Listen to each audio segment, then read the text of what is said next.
Radio Network.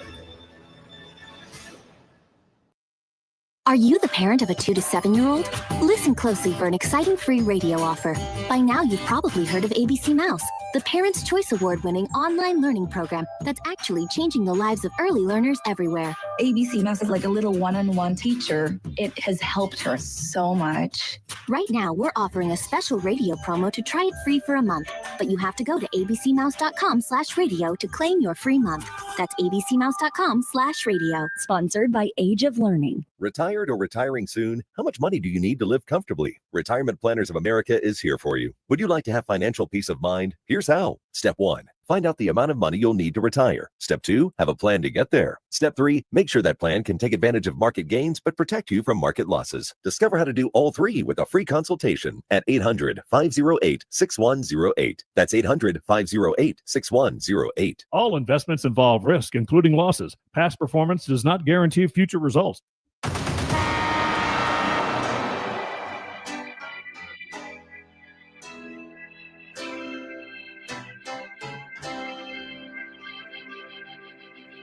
Now, from Wichita's most listened to sports radio, 97.5 and 1240 KFH. This is Sports Daily with Jacob Albrecht and Tommy Kester. Hey, good morning, everybody. Welcome into another edition of Sports Daily. It is a Thursday. Thursdays are always fun because we begin to get you ready for the NFL weekend. We'll have our betting insider, PJ Glasser, on. He'll talk all his favorite college bets, his pro bets. We'll look ahead to some Thursday night football bets tonight as well. Coming up next hour, our K-State insider, Tim Fitzgerald, GoPowerCat.com, hops on. There's a lot to cover with Fitz. The disappointment for K-State football, Coach Kleiman in a situation that's being talked about a lot on social media that he's dressed a little bit. How is he doing? I will see if Fitz has any insight on that. The basketball team, and a little dicier probably in the last two games than we'd like to see. We'll get to Fitz with all of that stuff for you a little later. Jad Chambers is producing. He's got the IHOP hotline for you, introducing a new Indiana Jones and the Great Circle themed limited time offer menu, fully loaded French toast. How about the secret cookie butter? French toast, creamy cookie butter, vanilla sauce is topped with a dusting of cookie crumbles. That number, 869-1240, to get in touch with us. Of course, you can get in touch with us lots of ways on the program here. You can you can message us through the video platforms that you have available on Facebook, on YouTube, on X, and on 12 News Connected. Always appreciate that partnership with 12 News. And you can leave us your voice messages if you're listening through the Odyssey app, which is a great way to listen now, in the future, in the past, whatever. Just look for us on KFH. You can leave us voicemails. Alongside Tommy Castro, I'm Jacob Albrecht. It is a Thursday. Tommy, how are you? Man, I'm good. I realized this morning we're getting really close to that really fun time around Thanksgiving where you've got Thanksgiving football, you've got the holiday tournaments for college basketball, getting closer to like the championship conference games in college football, bowl season right around the corner. Of course, the playoff. There's a lot going on. I'm excited about it. Yeah, it is the Thanksgiving holiday. If we get good weather, boy, it's going to be a sports frenzy. It's crazy work frenzy. We will not have programming. No, we will not have a show on Thanksgiving Day. We will not have a show on Black Friday. These are the craziest weeks for the family business, Tommy. So we've got that mixed into that as well. But Thursday football is just Thanksgiving Day football. So it's just the best. It's just the best. I wish. And they don't, and it's probably because the NFL switched to doing 3 games. Like Texas and Texas A&M are in the same conference now. I feel like that was always a Thanksgiving Day game. Wish we could get back to that a little bit, but with 3 NFL games, maybe not. But it's a great football weekend coming up. Great football next week as well. We're going to get to all of it as we make our way through. We'll give away a little HTO for you as well. That'll come later in the program, your opportunity to win some HTO. So stay tuned for your opportunity there. Tommy, let's start with this before we get into football. We'll start with, and this is not news for us on this program. A few weeks ago, we were talking to Wichita State's athletic director, Kevin Saul, about a difficult decision they had to make with the cheerleading squad and where they sit during basketball games. He brought up some of the numbers that he very publicly put out through a letter, basically a public letter, talking about the changes financially that are coming for college athletics. We've all known that's happening. We all know these court cases are there. But as we learned in that interview, I guess it would be 3-4 weeks ago now, there are big numbers, even for a school like Wichita State, who does not have football, who does not have a massive conference media rights agreement, a good one, but not one of the Power Four now agreements. They've still got to come up with another $7 million a year. $7 million a year, Tommy.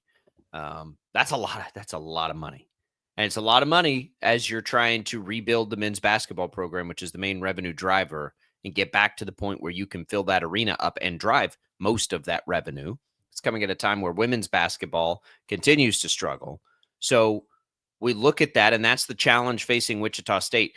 Again, we've known that here on this show for a while. I do think it's really interesting, and I appreciate the transparency of it. But if you project that out to the major power conference football playing schools, I think that gives you some idea of the transition that's happening behind the scenes in college athletics. We're going to revenue share. We're going to do all of these things. They've got to back pay athletes now for NIL opportunities not foreseen.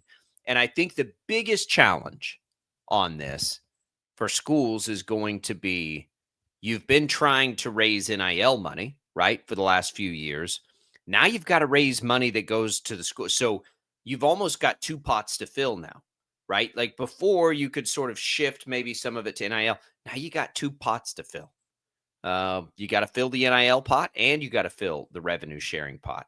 That's going to be a challenge for these schools. And I think this is where a lot of people who have been very opposed to everything have said this is a real danger to the non-revenue generating sports. And it is a real danger to the non-revenue generating sports. There's no question about that. And it's a real danger to the schools that don't have football programs that are major conference football programs, because those football universities in the major conferences, they're going to have to pay more. Absolutely, they will. But they're also generating significantly more revenue. And so that kind of offsets, I think. And I think it cuts both ways. I agree. Yeah, I don't know the figures behind it. It's probably 6 in one hand, half a dozen in the other. You better be good. I'll say that. Like Absolutely. imagine being a non-competitive power conference football team where you're not selling out a stadium every week. That's going to be tough. Yeah. It will be on tough top of to that, succeed. we've seen a trend happen, and it's not just been Kansas. I know they're the most recent one to do it, but I know Northwestern did it. There are other schools that are building new stadiums, but they're building smaller new stadiums, and they would rather have fewer seats at a higher price point, more premium options and things like that, than having, like Texas A&M's Kyle Field with what do they have, 100,000 seats in College Station? Like that's kind of become the trend on that. Recently, at least with some of these, other programs like Kansas. So it's interesting, getting that note from Kevin Saul yesterday. And I know that it, made the rounds all over the city, all across the fan base, Shocker Nation, all of that. I think it paints a pretty clear picture as to what the needs are. And, look, I don't think that any major college institution, whether you're Wichita State or Alabama, is looking for sympathy, and they're not going to get a whole lot of it. They might be looking for it, but they're not going to find it. They're not going to get a whole lot of it. Yeah. Because, generally speaking, for decades and decades and decades, these institutions have been able to make money hand over fist, especially the ones that have major college football programs, and not have the need to compensate players. And all of that is, coming to bear now in today's landscape and this ever-changing world. Now you've got to adjust. Now you've got to shift.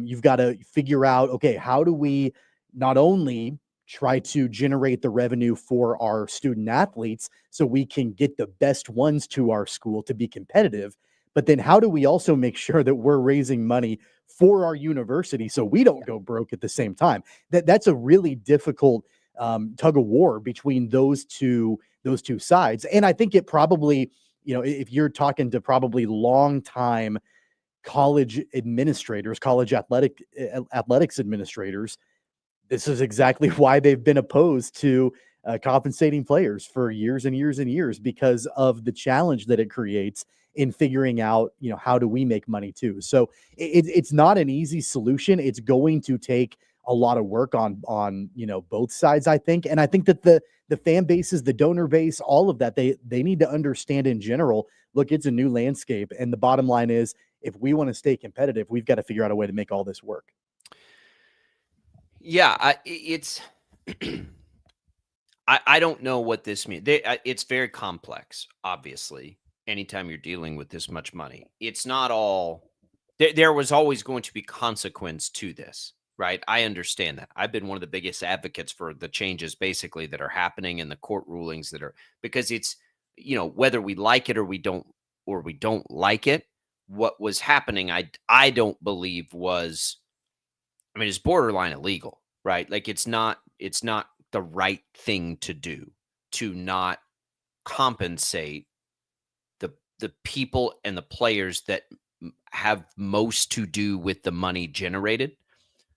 Coaches were obviously being fairly compensated, so then the players should be fairly compensated.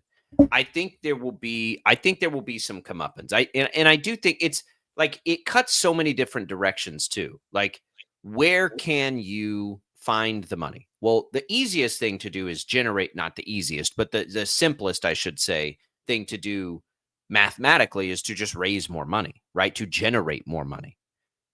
It's hard to do that when you're not competitive. It's hard to do that when you're not winning, right? So how do you get to that point? Because it costs a lot of money to be successful. You have to pay the coach, you have to pay the players, you have to find the right ones, and you have to fill an arena, right? So you have to do all of those things too.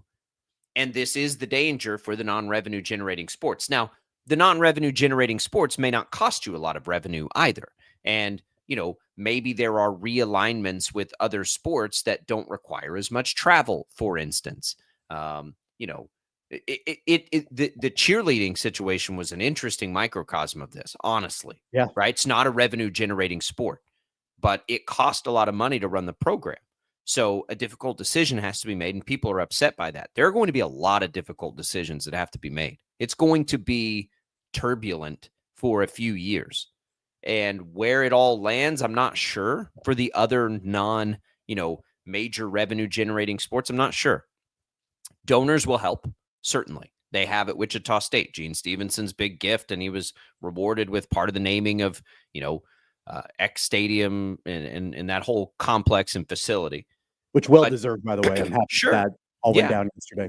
That's the kind of stuff that's going to have to happen. That's the kind of stuff that's happened forever in college athletics, though. Like it has at every level too, by the way, not just at the big schools. It's happening all over the place because people want to see these things be successful. And if you're probably not listening to this show if you fall in this camp, there's a large portion of the population that's like, well, why do we even care so much about sports? Well, where do you think the school generates its money? Right. I use this example all the time. I want you to go look at the enrollment at the University of Alabama before Nick Saban got there. And I want you to go look at what happened with enrollment in the years that he was there. If you want to know why, there's your why, right? Kids want to go to Alabama because they have a good football team. I don't have the numbers in front of me, but I can tell you I was here when Wichita State went to the Final Four. Business was good in this city. Sure. It was. And it wasn't solely based on that, but man, that was certainly a part of it. It was a contributing factor, 100%. And so that's why sports are important. And look, for Wichita State, a lot of difficult decisions. I think it's important also to point out one thing that you can't find yourself in the business of is paying coaches not to coach. Right. That is a massive strain on that overall pool of money. So, that will help at some point down. I don't remember when everything expires on all of that, but that will help a great deal. But you've still got to be able to get players in, find the right ones. So what's been so disappointing about women's basketball off to a slow start. Look at what KU did in the last 2 days. KU, if you haven't paid attention, here's what K-State just had their best recruiting class for women's basketball ever, and they're a top 10 team this year. KU in the last 2 days has brought in 2 5-star players in women's basketball. Why do you think that is? Because probably their NIL investment in that sport is growing. Why do you think that is? We were watching a game last night, and it was KU's game last night against Iowa. They were playing a neutral court game, a tournament, a tournament, holiday tournament type game in South Dakota. And I'm looking at that, and that arena is packed. And then I remember the Champions Classic for KU versus Michigan State. Crickets. Yeah. You want to know why there's more investment in women's basketball? That's why. They're filling up arenas now. And so there are more opportunities now, too, than there ever have been. My final point on all of this, relating it back to Wichita State, you talked about how the cheerleading situation has kind of been a microcosm of this new landscape. Buckle up, everybody, because that's not going to be the last situation. You've got to get creative. You've got to figure out ways to cut costs, to generate revenue, to provide all of these different elements that can help you get to that shortfall. That's the responsibility of Kevin Saul and the athletics department. Get ready, buckle up, everybody, because things that we thought, or maybe even never was on our radar that were going to happen or could even be on the landscape, they might. They very well might. And I think it's a good thing. Adapt or die, evolve or die. Well, it's whether it's a good thing, it's a necessary thing. There are going to be a lot of things that happen that piss us off. Yeah, but evolve or die. They just will. But you have to adapt. I mean, there's no choice.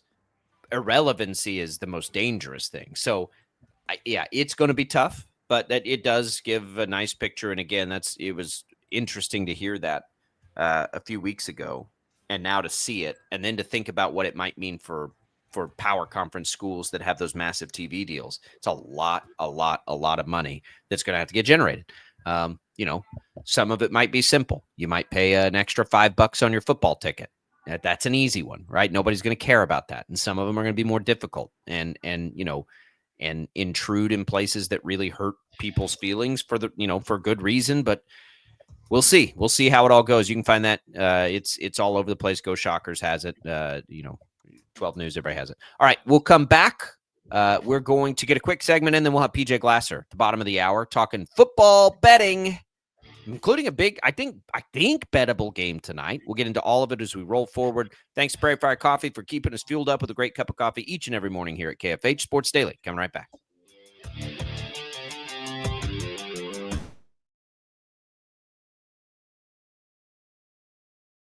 Just because it's 4 o'clock doesn't mean your day's wrapping up. Get the facts first on 12 News at 4. It doesn't matter where you are. In the office, on the road, or on your couch, 12 News is everywhere, bringing you the story as it happens, catching you up on everything you need to know, and giving you your first look at the next 10 days from Storm Team 12. Watch weekdays on KWCH and KSPW. 12 News at 4. Facts first. Hey, Wichita, Jim Rome here, celebrating over 25 years as the #1 midday sports talk show on Wichita Radio. Find out why. Tune into The Jungle, weekdays 11 until 2 on 97.5 and 1240 KFH. Sometimes people tell us, I don't get it, it's just tea. But let me tell you, we are so much more than just tea. With more than 25 flavors, the possibilities are endless. Come on in and try them all for free to find your favorite or get us on the go for your busy lifestyle. And don't miss happy hour every day for half-price cups of tea. So the next time someone tells you it's just tea, tell them to come by and find out why we say drink tea, be happy. Clouds are not just the canvas of our imagination. They tell a story. Clouds affect the events of your day. Sometimes they growl, sometimes they inspire, but they're always the messengers of nature's mood written in the sky. Storm Team 12 understands the language of clouds. We're dedicated to decoding their message so you know what to expect. Behind every cloud, there is a story waiting to be told. Trust Ross Jansen and Storm Team 12, alerting you first to the impact on your life. When you need help, remember, you're not alone. We are here. We are neighbors. We are together. We are Kansas.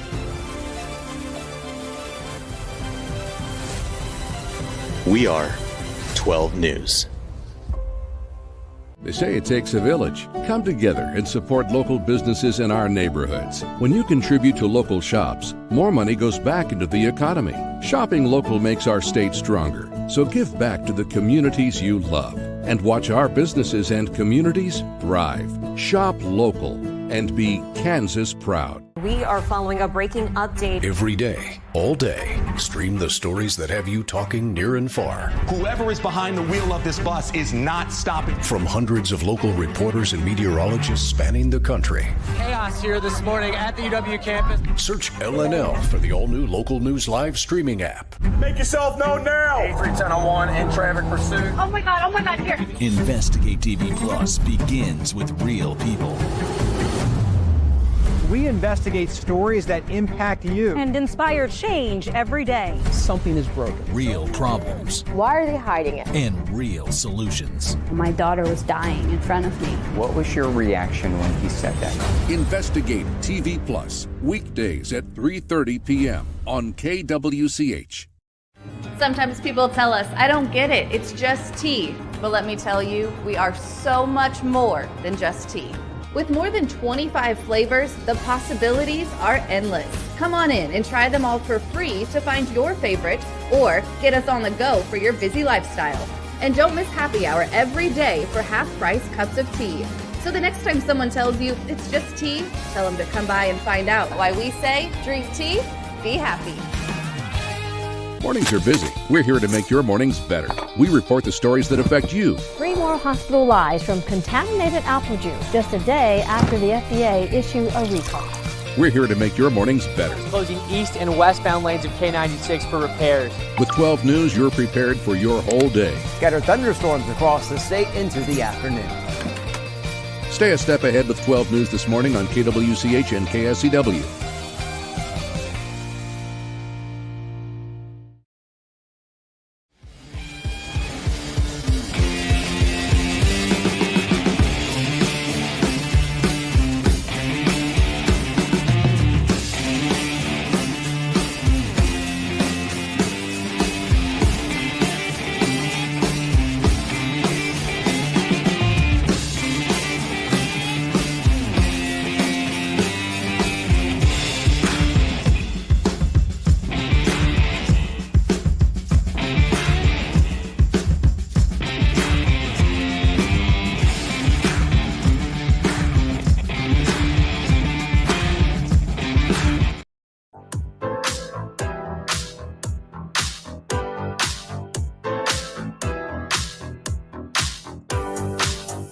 All right, welcome back in, everybody. It is Sports Daily here. It is a Thursday. Albrecht Caster with you. Glad to be with you. Maybe we're with you, from the past, because we can get to you through the Odyssey app, where you can listen to this show and all our great programming, including tonight, Browns hosting the Steelers.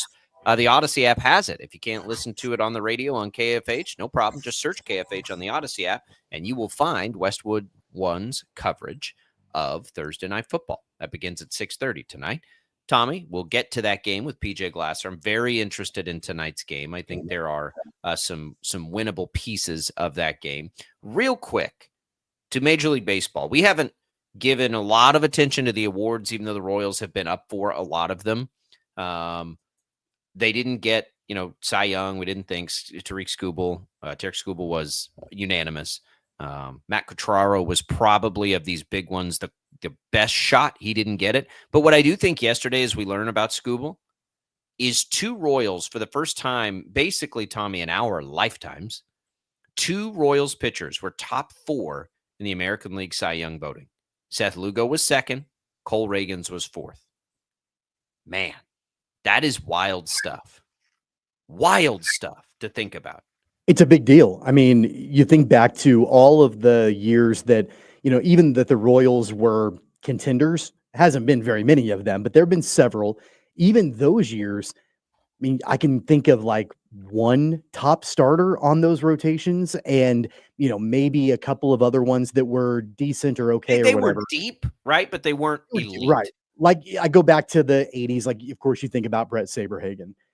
And then it was everybody else, right? Even like in 2014, 2015, they had, I mean, I know they brought in like Johnny Cueto that one year to win the World Series. Giordano Ventura, you thought might get there. Was there. And of course, they had Zach Greinke. They had Greinke for a while, but Greinke was the main guy. He was the only guy. He won one, but he was the only guy. Now you look at this and you see those two guys on there, and like you think about that, and they're coming back. Now we know Waka's coming back. We know Singer's coming back. Like, Royals fans ought to be really, really, really. We've talked about it. They have such an attackable offseason to make themselves better because they just don't need to do that much, right? They've got to solve a couple of spots in the lineup. They got to look offensively. They have to look offensively. And they can do it with veterans, though. They don't need some big bat in the middle. They've got 3 of those already. Yeah. They need the little pieces of a lineup. They need a couple arms in the bullpen. I know they were good late in the year. Framework of a bullpen, I think, ready to go. I agree. Yeah, you'll get Harvey back. Yeah, they've got man, it's all right there. It is all. There that could do some stuff. It is all right there. Let me just look here and see if they're already. I was joking with a lot of people yesterday. Like, I'm so glad as these awards get that all my baseball future bets clear out of the betting tickets on the sites. Because they just sit there forever. So right now, the Royals, Tommy, to win the World Series next year, 30-1. You can get them at 30-1 right now. It's not going to get better than that. I might throw a little scratch on that. That's not a bad. $10. $10. Win $300. That's good stuff. That's good stuff. Are you going to mention that my Braves had another Cy Young Award winner in Chris Sale? I wasn't going to. No, I mean, that's a pretty big deal. Good. It's a great story. It really is. The first Cy Young Award I think that the Braves have won since the 90s, I believe. You looking for Braves pitching sympathy? Because you're not going to find it here. It's not going to come from me. I've been a fan of the most pitching starved team in the planet for its existence, and we follow maybe the second most starved pitching team in existence. Braves fans can't roll in here looking for pitching. Like, it's been so long since we've won a Cy Young, except you've won like all of them for 20 years. But that was a good story. The Chris Sale story is a very good story. I'm glad for him. I like Chris Sale. All right, just wanted to get that out there. If you didn't catch it, no, they didn't win the Cy Young. 2 in the top 4 though, and those guys come back, right? And those guys have just stretched themselves to new frontiers in innings pitched. I like that 30-1 future. I didn't realize that they were 30-1 to win the World Series next 30-1. I see PJ listening to us in the waiting room here. 30-1 PJ on the Royals, and they got everybody coming back right now. You can get it right now. It's not getting any better than that. We'll talk to PJ. We might talk about that for just a second. But we'll get into a lot of football this weekend, including Thursday night football. PJ Glasser, our betting insider, joins us right after this. Don't go away. More Sports Daily coming your way.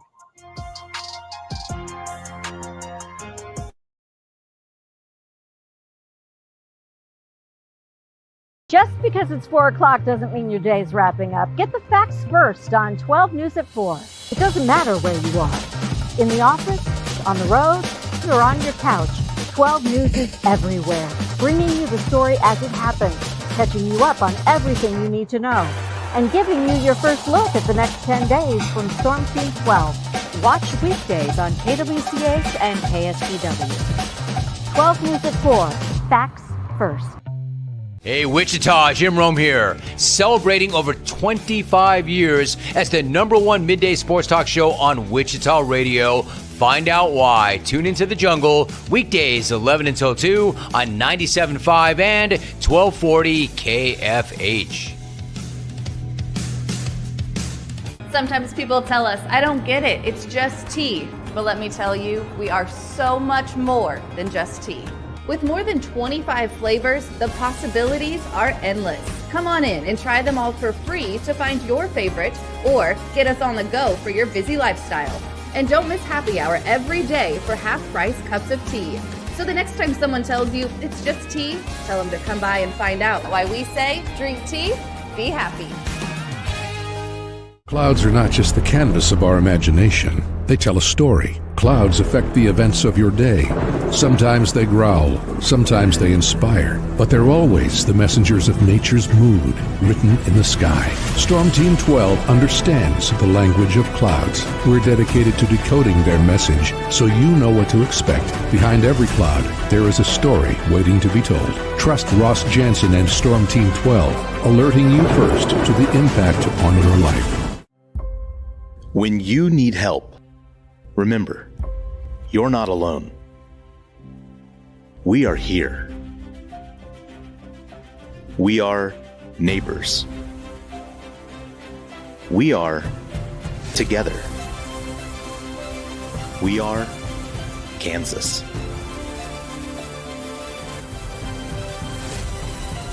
We are 12 News.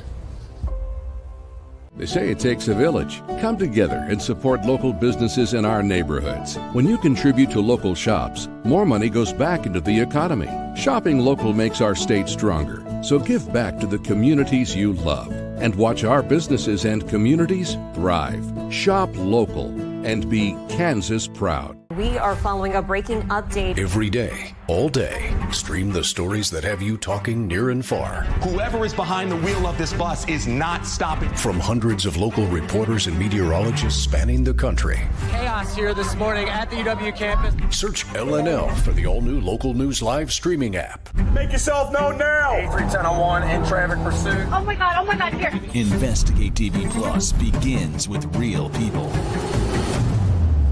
We investigate stories that impact you. And inspire change every day. Something is broken. Real problems. Why are they hiding it? And real solutions. My daughter was dying in front of me. What was your reaction when he said that? Investigate TV Plus, weekdays at 3:30 p.m. on KWCH.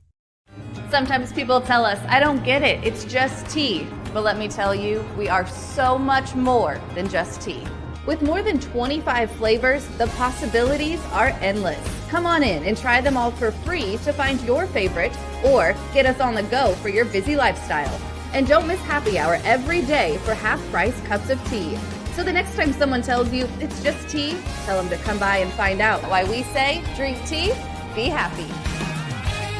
Mornings are busy. We're here to make your mornings better. We report the stories that affect you. 3 more hospital lies from contaminated apple juice just a day after the FDA issue a recall. We're here to make your mornings better. Closing east and westbound lanes of K96 for repairs. With 12 News, you're prepared for your whole day. Scattered thunderstorms across the state into the afternoon. Stay a step ahead with 12 News this morning on KWCH and KSCW.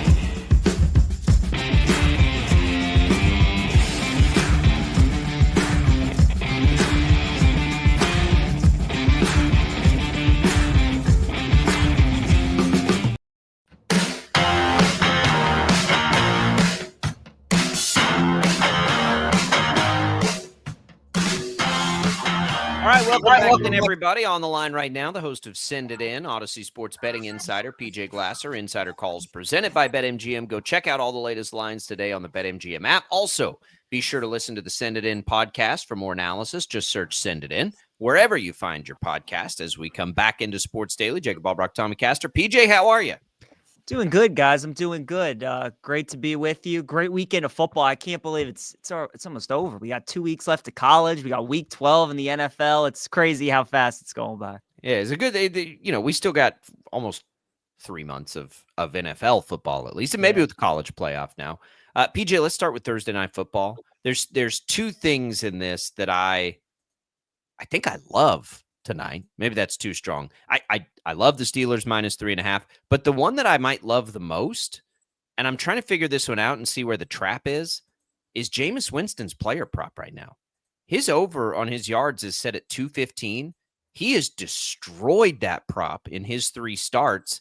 And I'm looking to say, oh, maybe it's the Pittsburgh defense. They're average against the pass, at least yardage wise this year, as a defense against the pass. That one's what am I missing with that prop? Well, I think the weather. They're expecting some weather tonight in Cleveland. Some high winds, some precipitation. Right. Anytime you're talking late November, December in Northeast Ohio, you gotta definitely check the weather forecast. So that's why this total, guys, opened at 41. It was as low as 36.5. Now it's starting to go up just a tick to 37.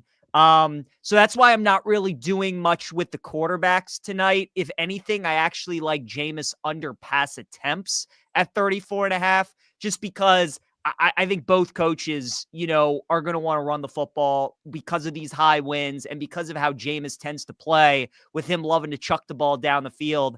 That's not going to be a good game plan in a game like this with the weather and with the Steelers pass rush and with their defense. So I like Jaylen Warren tonight over 12.5 receiving yards. That would be the prop that I would look at. The Steelers running back. Russ in that game against the Ravens looked a little bit timid to me. That was really the first game where he looked a little gun shy. He was kind of second guessing himself. I think the Ravens put certain things on film that the Browns will try to duplicate tonight. And again, because of the weather, I don't think Russ is going to take as many chances. I think he looks for his check down. So I like Jaylen Warren tonight. Then I'm going to be on the other side. I like the Browns plus 3.5. Tomlin's a pretty easy coach to bet on. When he's a home underdog, when he's an underdog in general, you bet him against the spread. Yeah. When he's a road favorite, he's actually one of the worst coaches in the NFL, guys, against the spread as a road favorite. You got Pittsburgh coming off that emotional win against Baltimore, their first place in the division. Now it's a short week. They go on the road against Cleveland, who coming off a blowout loss. This is a tricky game. So I actually like Cleveland plus the points. Then I like that Jaylen Warren prop. Yeah, you mentioned Jaylen Warren. Is there anything with any of the other running backs with the way that the wind is going to be a factor in tonight's game? I mean, whether it's Nick Chubb or, anybody else, Najee Harris, is there a play with any of those guys? So if it becomes available, I actually would look at Justin Fields tonight, right? Because he's the backup now with Russ. But in that Ravens game, you started to see some running packages with Fields. And I think the Steelers lean on that a little bit more this week because, one, it's a short week, right? And you're playing back-to-back AFC North games. You have another one on deck with Cincinnati. All these games are physical, fellas, right? We know this. So I think Tomlin is going to save some hits for his backs. For Russ, he brings Fields in, who's a very good runner to begin with. So I haven't seen anything pop up on BetMGM about Justin Fields, but if you can shop around and find some Justin Fields props, maybe look at his anytime touchdown price tonight. I think those are some good plays. That's a really interesting one. All right, let's stay in the NFL, PJ, and then we'll go to college, just since we already are here in the NFL. The Chiefs play a noon game, so we can go there now. This is an absolute get-right game for the Chiefs. The line is huge. It's 11 points on the road, which I don't know about that, but man, a bad run defense, a Chiefs team who can't block anybody, at least again, can't pass block anybody. They get Isaiah Pacheco back. They'll have he and Kareem Hunt. This feels like a game where the Chiefs are going to run all over them. What do you think about the Chiefs this weekend? Guys, it's an interesting game. If there's one thing I know about the NFL, when seeing a matchup like this, it wouldn't shock me if Carolina, found a way to hang around. Just like the way the NFL is, they're coming off a bye. You got arguably the best organization in the NFL right now against the worst. You got the best quarterback against arguably the worst. And the Panthers will just find a way to keep this game close. If there's one thing we know about the Chiefs when we have these big numbers, it's that they win these games, but they don't cover spreads.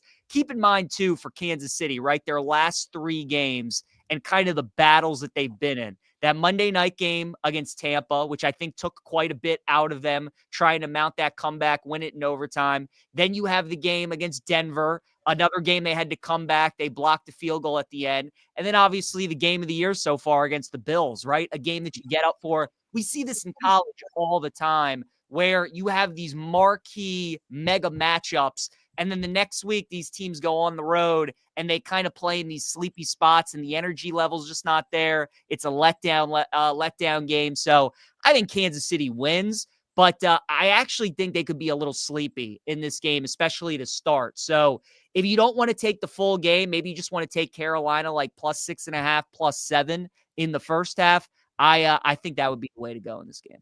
It does look like, PJ, that, at least the rumor is that Isaiah Pacheco should be returning next week, I think is what he's targeting for Kansas City. We've seen Kareem Hunt come in off the street in the last several weeks and perform fairly well. I would imagine that, especially knowing some of the offensive line issues that we've seen from Kansas City, this season, especially at left tackle, that especially once they have Isaiah Pacheco back, between Pacheco and Kareem Hunt, this is more than likely going to continue to be a run-first team. Do you anticipate, whether it's this week or in future weeks, that we see Kansas City continue to lean on the running game? And so in that regard, is there a good angle for that? Yeah, I definitely think so, especially because it plays into the hands of their defense, right? You run the ball, you keep the other team on the sideline, you keep your defense fresh, and we know that's the strength of the Kansas City team this season. So right now, Tommy, on BetMGM, it doesn't look like there are any props up for any of the Kansas City running backs. So I think they're still trying to figure out some numbers for that situation. But as you mentioned, Hunt's been great.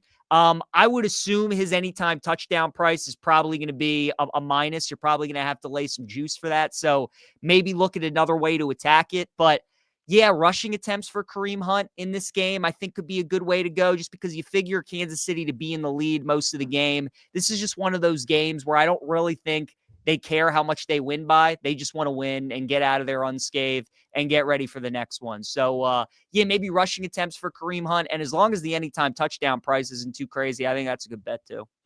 What else are we looking at in the NFL this weekend, PJ, that's got you really excited?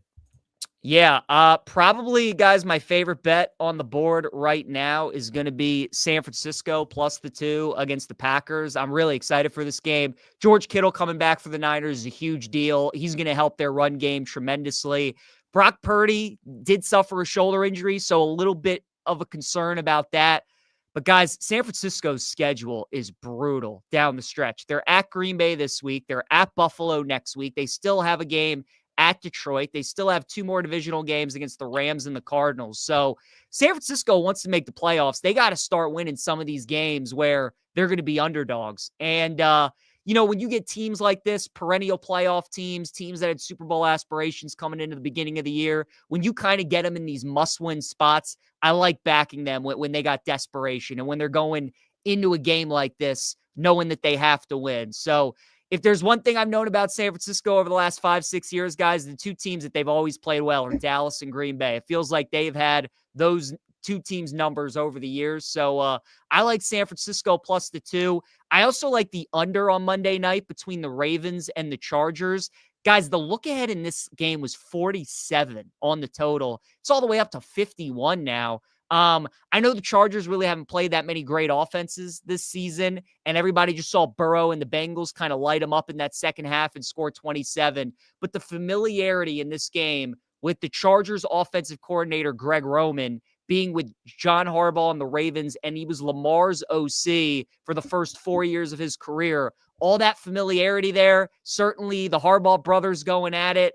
I just think it's too many points. The Ravens made a change in their secondary last week against Pittsburgh, taking out Marcus Williams and Eddie Jackson, who've been terrible for them at safety. They brought in Ardarius Washington to play along with Kyle Hamilton, and it's the best that they've looked all year. So I think that change might help them. Chargers are a team that wants to run the football. Again, Greg Roman, knowing that offense, knowing Lamar in that run game.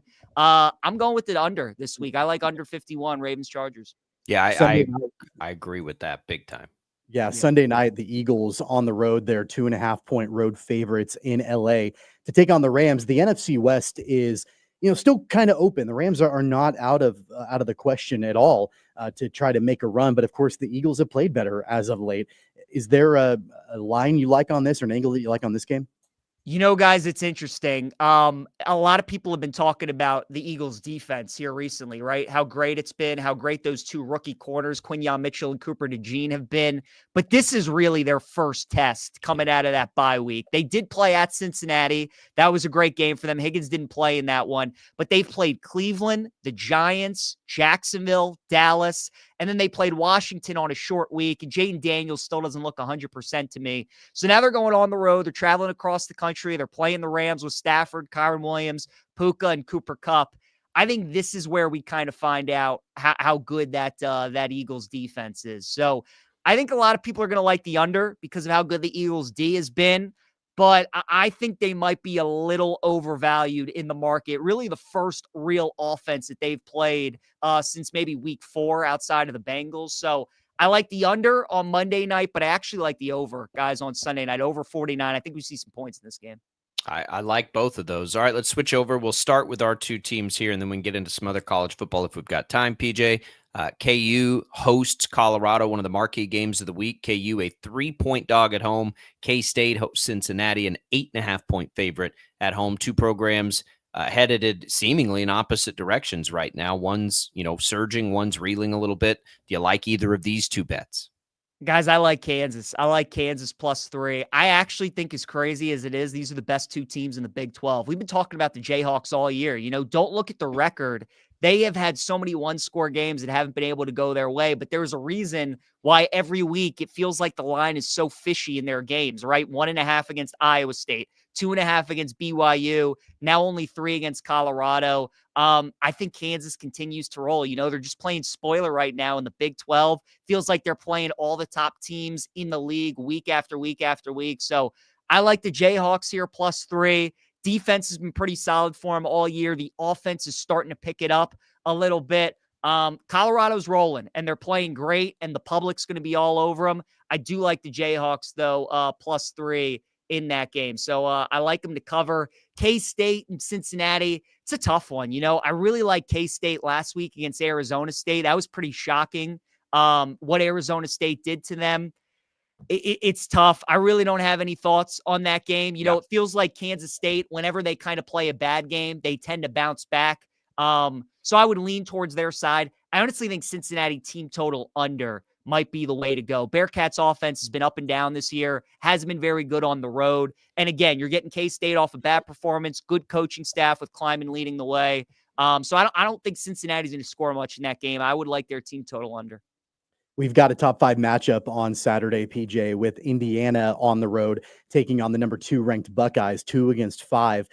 Indiana, it has been so much fun to watch this year, but of course, Ohio State is steady. Like that, they're just that steady team, number 2 in the country. That's definitely the big marquee matchup this weekend. Anything in that game you like?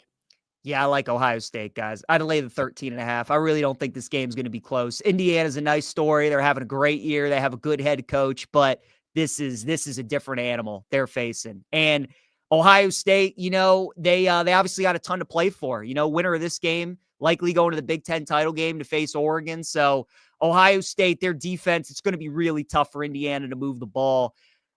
There was an angle I was thinking of with Indiana in the first quarter at +3.5, just because Cignetti's been so great off of a bye week, and Ohio State has really struggled in the first quarter of this season. So if you wanted to get any part of Indiana, I think +3.5 in the first quarter could be a look. But I like Ohio State to roll, guys. I think they're going to take care of business, win this game by 3 touchdowns. We've asked you about specifics, PJ. What are your favorite college bets? Yeah, I like Ole Miss, guys, -10 this week against Florida. Florida, a lot of people are kind of starting to like the Gators. They've been a pesky underdog here these last 4 or 5 weeks. I just think that game against LSU, we talked about that game last week. Terrible matchup for LSU. They can't stop a running quarterback. That's what DJ Lagway and the Gators did. Ole Miss coming off a bye, one of the best defensive fronts in college football. I think Florida's going to have a really tough time moving the ball. So I like Ole Miss. I'd lay the 10. And then give me Oklahoma, guys, +13.5 against Bama. I'd take some money line as well. I think Bama's on upset alert this week in Norman. That's a tough place to play at night. They're coming off a bye week. Their quarterback, Jackson Arnold's playing a little bit better.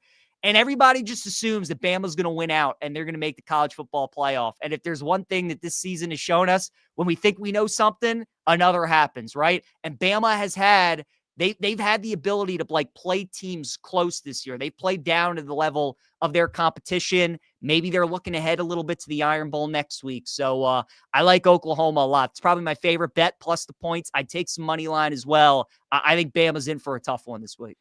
All right, PJ Glasser, we appreciate it. Good luck with the bets tonight. Man, I'm bummed about the weather.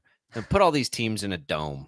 Can we? Like, can we look out for the fantasy football players and the bettors out there and just put everybody in a dome, please? Especially when Jameis is playing quarterback, right? Like, that's the guy you want to see. You gotta let it rip. Let it rip. Exactly. I agree with you. Hey, he might do it anyway. It is Jameis. It's true. That's true. Maybe interceptions for Pittsburgh is the way to go. PJ, we appreciate it. Host of Send It In, Odyssey Sports Betting Insider, PJ Glasser, Insider Calls, presented by BetMGM. Go check out all the latest lines today on the BetMGM app. PJ, thanks. We'll talk again next week. Thanks, guys. Good luck to you. Tommy, when you see, like, are you get excited with bad weather like some football fans, like a bad weather game? Because I hate it.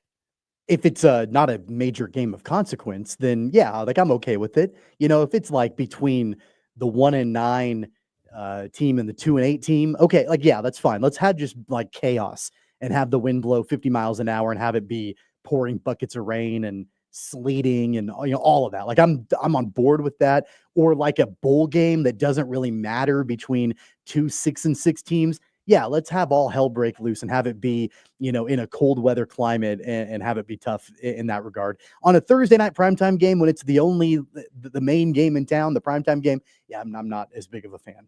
Yeah, it's hard. Like if I didn't have any skin in it, it makes it interesting. But there's just so much skin to have now, whether you play fantasy football, whether you bet, like whatever it is.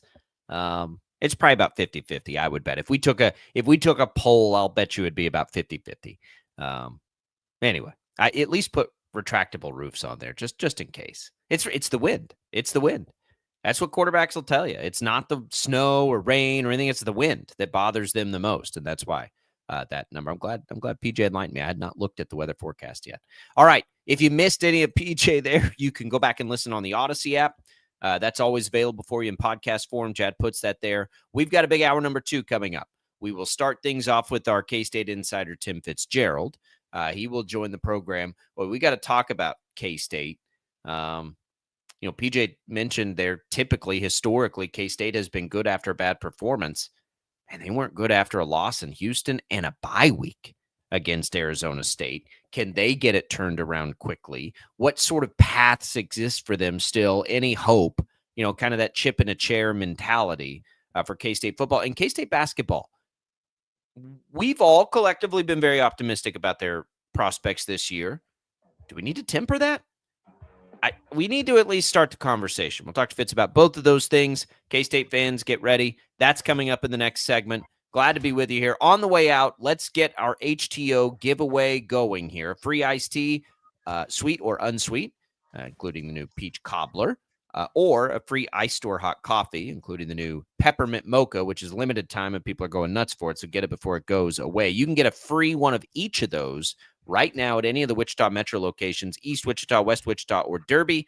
All you got to do is text the keyword T to the short code 20357. You can enter once per day. Message and data rates apply. And when you're there, don't forget, pre-order those Thanksgiving gallons. You get a discount, and you can pick up your gallons just before the holiday and get them ready for the Thanksgiving feast. We'll come back. Tim Fitzgerald, join Sports Daily next.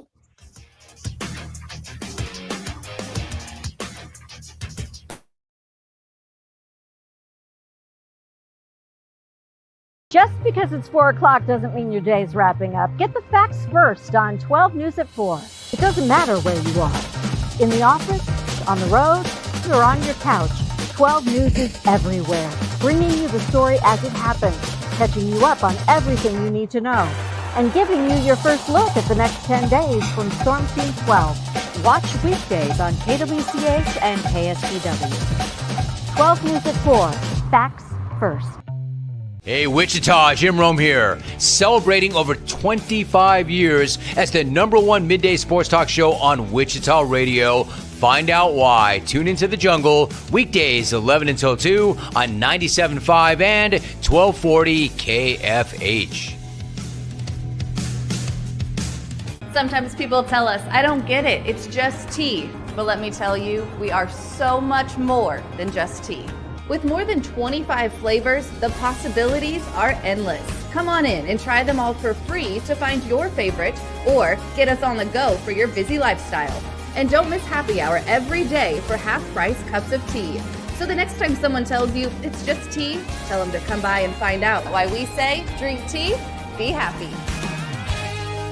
Clouds are not just the canvas of our imagination. They tell a story. Clouds affect the events of your day.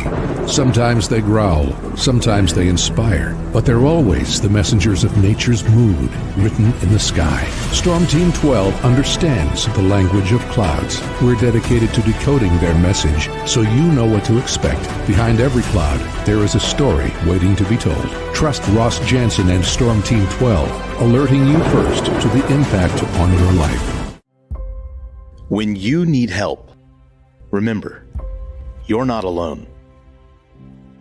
We are here. We are neighbors. We are together. We are Kansas.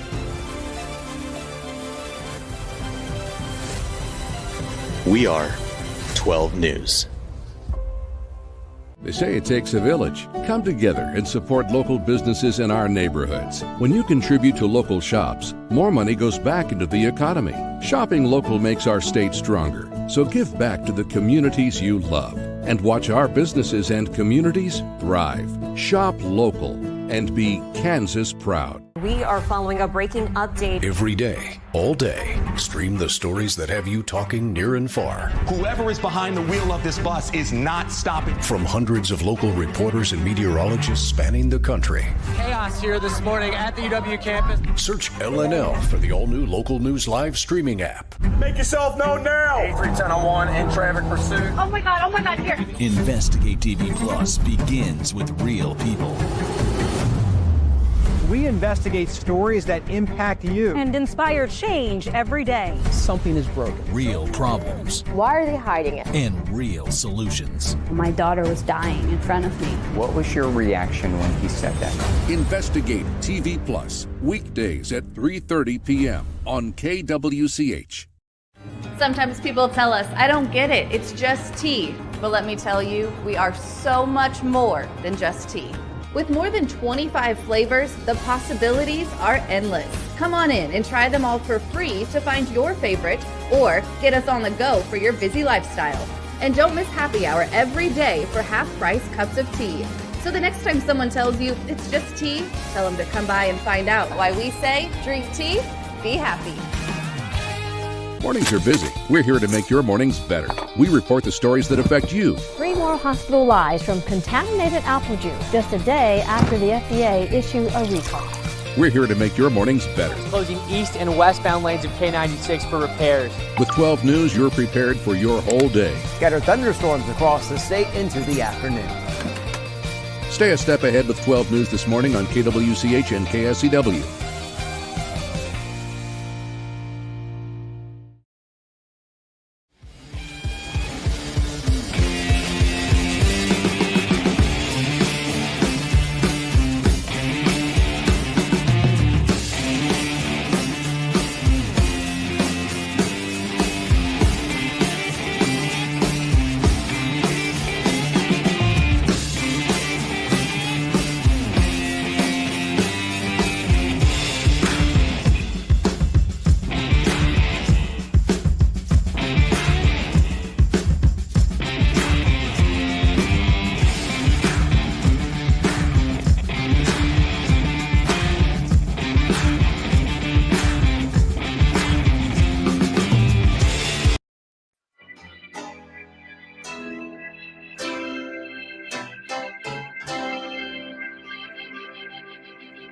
Now, from Wichita's most listened to sports radio, 97.5 and 1240 KFH. This is Sports Daily with Jacob Albrecht and Tommy Kester.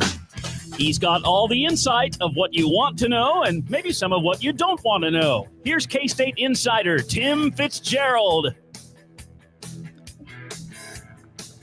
All right. Welcome back in hour number 2 of Sports Daily. Joining us on the IHOP hotline now is Tim Fitzgerald. The Indiana Jones and Great Circle limited time offer menu at IHOP, including the secret cookie butter French toast, which sounds pretty good. We appreciate IHOP for their support. 869-1240 is the IHOP hotline. That's where we find Tim Fitzgerald. We also find him on our video stream right now, which is available to you on Facebook, on YouTube, on X. It's all right there for you. Fitz, happy Thursday. Good morning. How you feeling? Hey, do you know how I got here? I hopped on. Hey, by the way, I like that segue of the Indiana Jones talk as we were talking about Tim Fitzgerald because I know I think of him as our own Indiana Jones. Well, I'm more like an artifact. Yeah, I'm old. Yeah. You and Harrison Ford went to the same grade school, right? Yeah. Something like that. Something like that. Fitz, I don't know where to start because it's not been a good, couple of weeks in Manhattan. I guess let's start with football. We just had our betting insider on who, I think lives in Maryland and follows these things from afar. And he was like, K-State typically bounces back from a bad performance. Well, that's kind of in their MO. And he's right, except they didn't bounce back from a bad performance in Houston and a bye week. They looked way stagnant. A lot of questions right now. I hope everything's okay with Chris Klieman and his family. That's been a lot of the chatter. It is disappointing. I think at the same time, we got to remember how many key players on this team are still underclassmen. I think, it's not a time to just be so dejected. It felt like they had a chance. This is a really young team that's got to learn how to go through these things still. That's a good point. And this team just isn't playing well. Right. And you couple that with them playing without energy or emotion, which they did, you get an awful product. And that's what it was last week. And credit Arizona State. They took advantage of an early turnover, got into the end zone, and kind of set the tone for the game, which K-State just flat out didn't answer. Not until the second half, at least. And I think this was a game that revealed a lot about this team, about the coaches, and about the fans, and how fragile this season has kind of felt because they keep finding ways to get them out of spots, and then 2 weeks in a row they haven't. So they have a huge decision to make. I mean, if playing for the Big 12 title was all they really cared about and trying to get in a playoff, that was their whole measurement. Pack it in, man. Go 7-6. Go to the Liberty Bowl and get beat by an SEC team. Because you could be a 7-6 team. You're playing like that right now, but they still could go 10-3.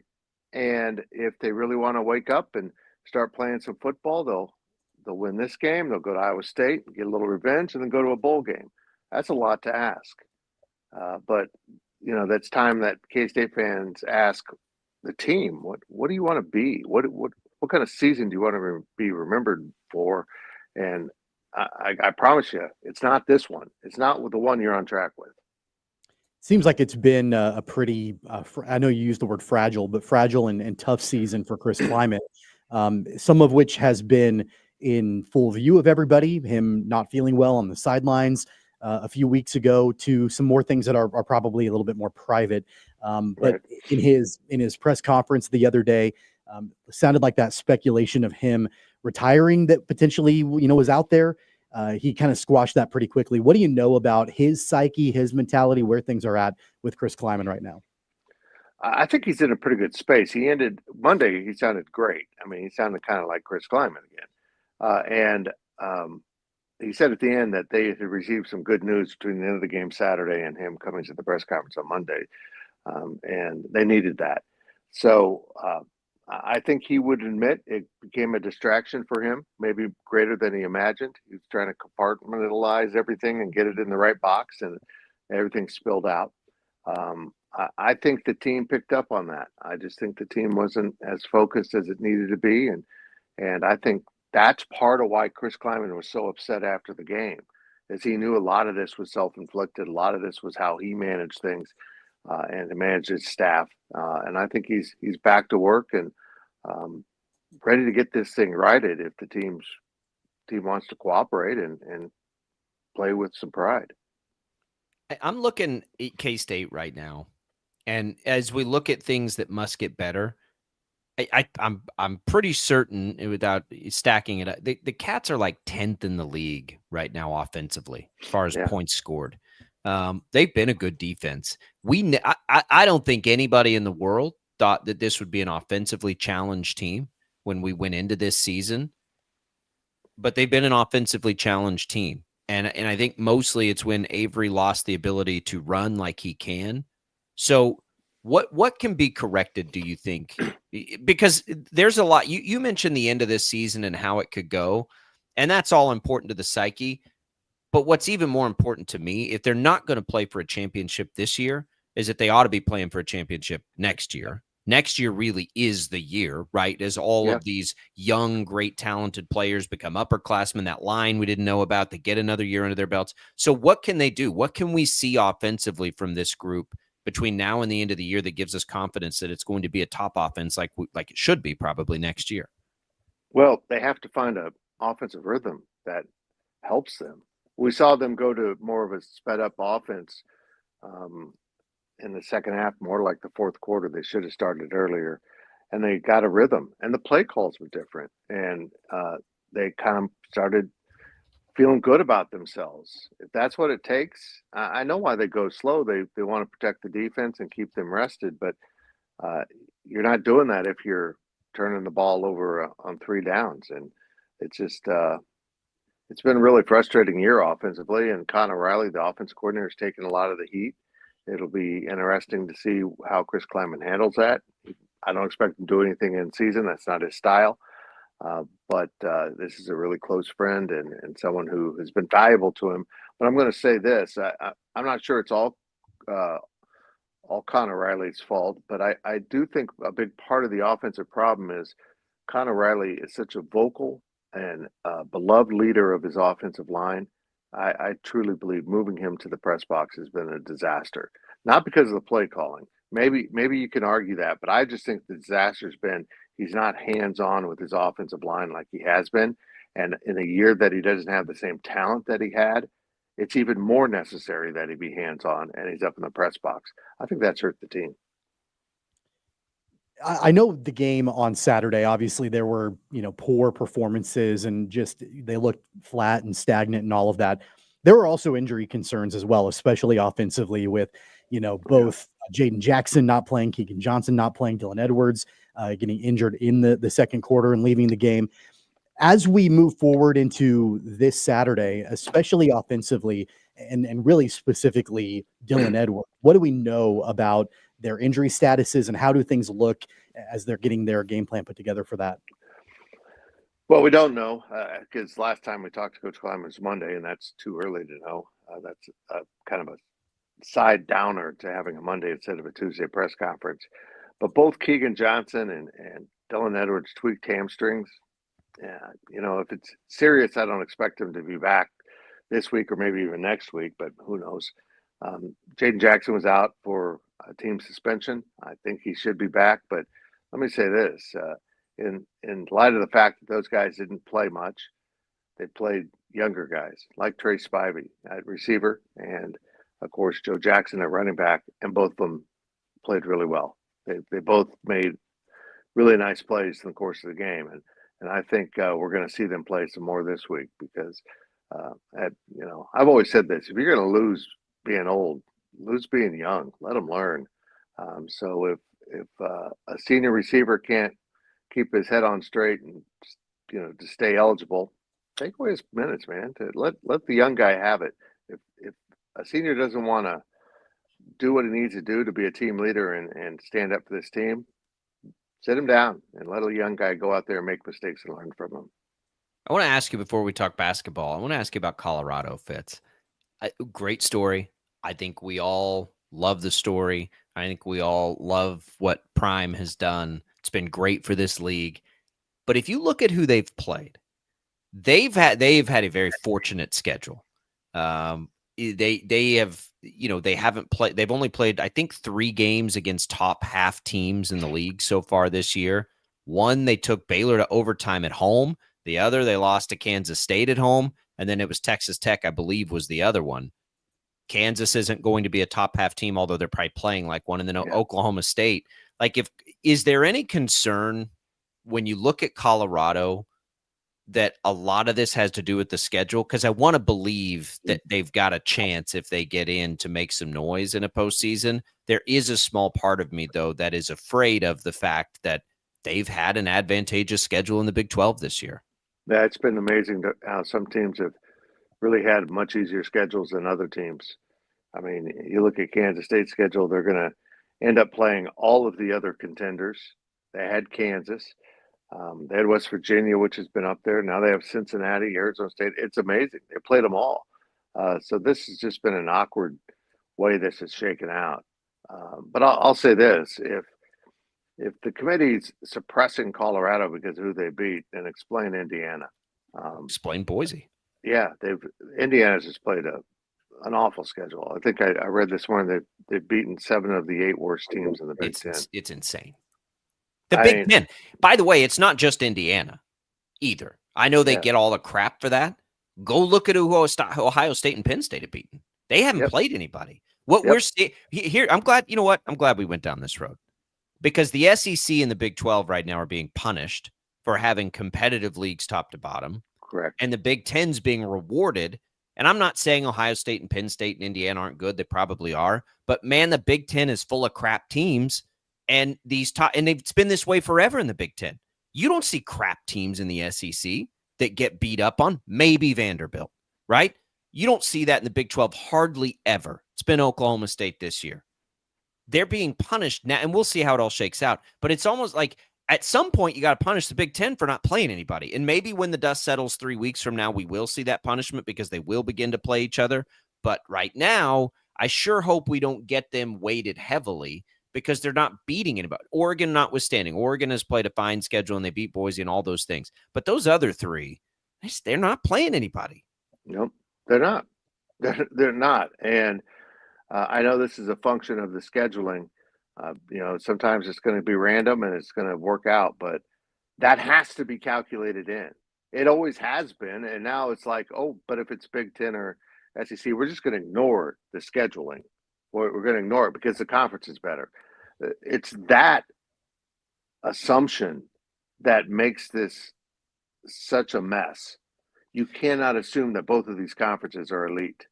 I think the SEC is. I do. I think their 5th best team is probably better than the 3rd best team in any other conference. But Fitz, still, right now, the best SEC team is ranked 7th. I don't think it. I think the SEC is being weighted the wrong way than what we're used to seeing. They don't have anybody inside the top 7. Are you really going to tell me there's not an SEC team that's one of the top 7 teams in the country? Come on now. I agree. And then you get, people like me will be screaming that a 3-loss SEC team's up there. But they have to figure out how to handle these weighted schedules. It's not just look how you scheduled in your non-conference used to be a huge argument, and now that the SEC plays 3 rummies in the non-conference plus another game, it's like it's not that important, and it is. Who you played, who you've beaten, who you've lost to, how you've performed in those games is really important to a resume. And that's just kind of being shoved aside in some places. In other places, it's not. And it's kind of sickening.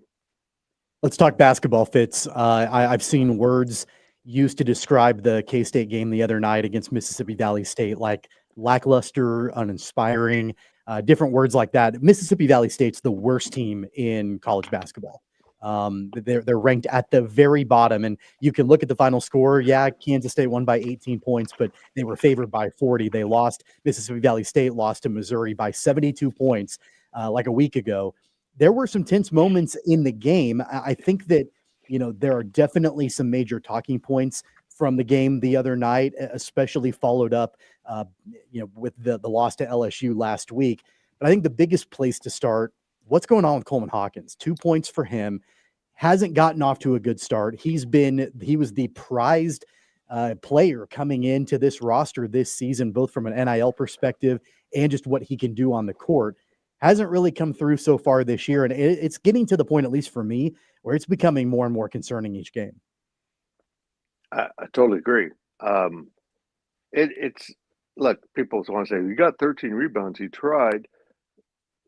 We could have gotten 13 rebounds against that team. I mean, if you really wanted to go out there and hustle and get after the ball, the team's absolutely awful. And they were tied early in the second half with them. This is all about effort. This is all about guys not taking care of business on and off the court.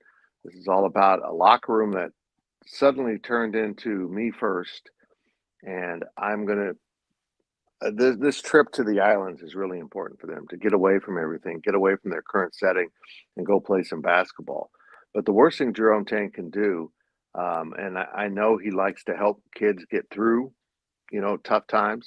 It's always his inclination is to keep loving them. But if a kid isn't going to go with that plan and is going to disrupt your program, you better move them out, whether they're getting paid $5 or $2 million. I don't think Coleman's disruptive. I think Coleman's he thinks he's too good to play hard. And that's just disgusting. He's just not putting in the effort, and it's not translating into stats. Do you remember when he was signed? Tim Fitzgerald, GoPowerCat.com, joining us. Do you remember when he signed? Because he signed at $2 million, right, coming off of a year last year where he averaged 12 points and 6 rebounds a game. There was a question asked, maybe by others, but by me, was it a use it or lose it situation to bring him in at $2 million? Kind of feels like it was a use it or lose it situation. Like, I think sometimes we're pretending like Coleman Hawkins was something at Illinois that he's not being at K-State, but he's kind of being at K-State what he was at Illinois, right? He's nowhere near 12-6. Well, but he's his assist are higher, his rebounds are higher, whatever. I haven't played anybody yet. We'll see. I know he should be better offensively. That's not what I'm saying. What I'm saying is, what are we expecting from him anyway? 12-6? Well, I think we expected higher because he is a legitimate NBA prospect. There's no way he's going to get there in the current way he's playing. That's what he's got to worry about is how is he going to be perceived here by the NBA scouts if you're just out there not even putting in effort. Yeah, here's the thing. When he was at Illinois, Daphne's got strong opinions about this. Yes, she does. She's Daphne. When he was at Illinois, he played a lot of post because they needed someone to guard the post. He's good at that. So he didn't play on the outside as much. He wasn't asked to do much offensively. And maybe they need to move him back into the post where he can't be lazy. Yeah, you can't just stand around guarding the post. Maybe that's what they need to look at. But what the young man needs to do is take more pride in his craft. Honestly, I see guys that aren't taking pride in their craft. They got their money. They're good. This is a really strong coaching test for the staff and Coach Tang. I don't think they've had this kind of bad chemistry. They had a lack of talent last year, but I don't think they had horrible chemistry. Right now they got horrendous chemistry. So hopefully a trip to St. Thomas, which they clearly deserve, will go help heal them. If they don't win these 3 games, there's some good mid-majors in this, but they're the only power conference team. If they don't win this, it's just a travesty. You mentioned, Tim, that Coach Tang's inclination is to love players through the tough times and help them through struggles and things like that. Doug McDaniel didn't play in the game on Tuesday night at all after he started against LSU. Coach Tang called it a coach's decision. Is that what that was? Yeah, from what I'm hearing, Doug thinks sometimes he doesn't really need to practice, doesn't really need to play hard, doesn't really need to do the things you need to do. There's a reason why some of these kids are in the portal. We can talk about the kids that left Kansas State. There was something that bothered the coaching staff about the kids, no matter what their stats were. And now we're seeing it in the opposite way. They brought in some guys with the hope of reforming them, and the Reformation project has been a failure so far. So it's something they better get straightened out real quick because they don't have a very tough non-conference schedule. You start losing games, you're just not even going to sniff the tournament unless you just go on this miraculous Big 12 run, which they're nowhere close to even being able to do. I want to – one thing I think to look at with the team, just, X's and O's wise, they didn't shoot the 3 well. It does feel like this is a team that's going to have to shoot the 3 well, which is always a scary proposition. They're a different. It's like Jekyll and Hyde. They live and die by the 3, right? And I know a lot of college basketball teams do that, that's probably where you get help from a guy like Coleman Hawkins, right? Like where can they generate? Does this team's DNA seem like a team that can generate the offense it will need if it is an off night from behind the arc? Apparently not. They did a little bit in the second half against a dreadful team. My question is, why are you settling for 3-pointers against Mississippi Valley State? Yeah. Get in the lane and score. That's what won the game. They're two big men. Shot the ball really well. The rest of the team shot 25% from the field because they're taking crappy shots, whether they're open or long distance, or I don't care. Driving the ball to the rim and scoring closer was available, and they just chose not to, and that's a sign of a really bad team. Fitz, it's going to get better. Things will get better, right? Football, basketball. It's been a rough week. I get it. It's been a rough week. I want K-Sters to know you can go watch the women's basketball team. You'll see effort and probably victories. This is a high-quality team. And also, I'm going to really enjoy the halftime show from the band because the band never puts in a disappointing effort. Never misses. Again, we mentioned this last week. K-State brings in its best recruiting class ever for women's basketball. KU just brought in 5-star players for women's basketball on back-to-back days. Yep. I love it. Get ready. It's going to be, it adds to the mix for all of us, and we're here for all of it. All right, Tim Fitzgerald, you can go find all the great work at GoPowerCat.com. You can follow Tim and Daphne at social media at Life of Fitz. We'll do it again next week. Okay, see you, boys. There goes Tim Fitzgerald. If you missed any of that, if you joined us late, you can go back and listen on the Odyssey app. We'll catch our breath here on Sports Daily. We'll digest a lot of what Tim Fitzgerald, a lot of what PJ Glasser had to say in our last couple of segments, and we'll move along. It is holiday season, and holidays at Crestview Country Club are wild and crazy. Thanksgiving's the next big one. I'm taking the fam over to Thanksgiving brunch. I got to work Thanksgiving. So, we'll be busy. We're going to pop over there for brunch, which is always nice. And then they've got some other festivities coming, and that's all available to you, even if you don't play golf. It's called a social membership. They've got all kinds of different things. Give them a call. Tell them we sent you. Glad to have them supporting the show. We'll be right back. More Sports Daily coming right after this.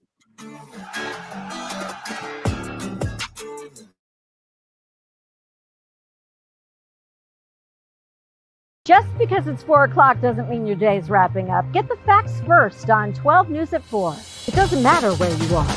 In the office, on the road, or on your couch, 12 News is everywhere, bringing you the story as it happens, catching you up on everything you need to know, and giving you your first look at the next 10 days from Storm Team 12. Watch weekdays on KWCH and KSPW. 12 News at 4. Facts first. Hey, Wichita, Jim Rome here. Celebrating over 25 years as the #1 midday sports talk show on Wichita Radio. Find out why. Tune into The Jungle, weekdays 11 until 2 on 97.5 and 1240 KFH. Sometimes people tell us, I don't get it, it's just tea. But let me tell you, we are so much more than just tea. With more than 25 flavors, the possibilities are endless. Come on in and try them all for free to find your favorite or get us on the go for your busy lifestyle. And don't miss happy hour every day for half-price cups of tea. So the next time someone tells you it's just tea, tell them to come by and find out why we say drink tea, be happy. Clouds are not just the canvas of our imagination. They tell a story. Clouds affect the events of your day.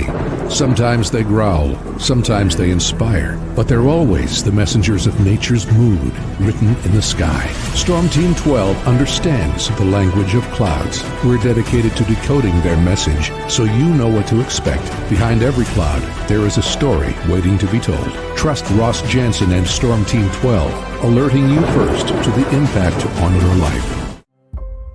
When you need help, remember, you're not alone. We are here. We are neighbors. We are together.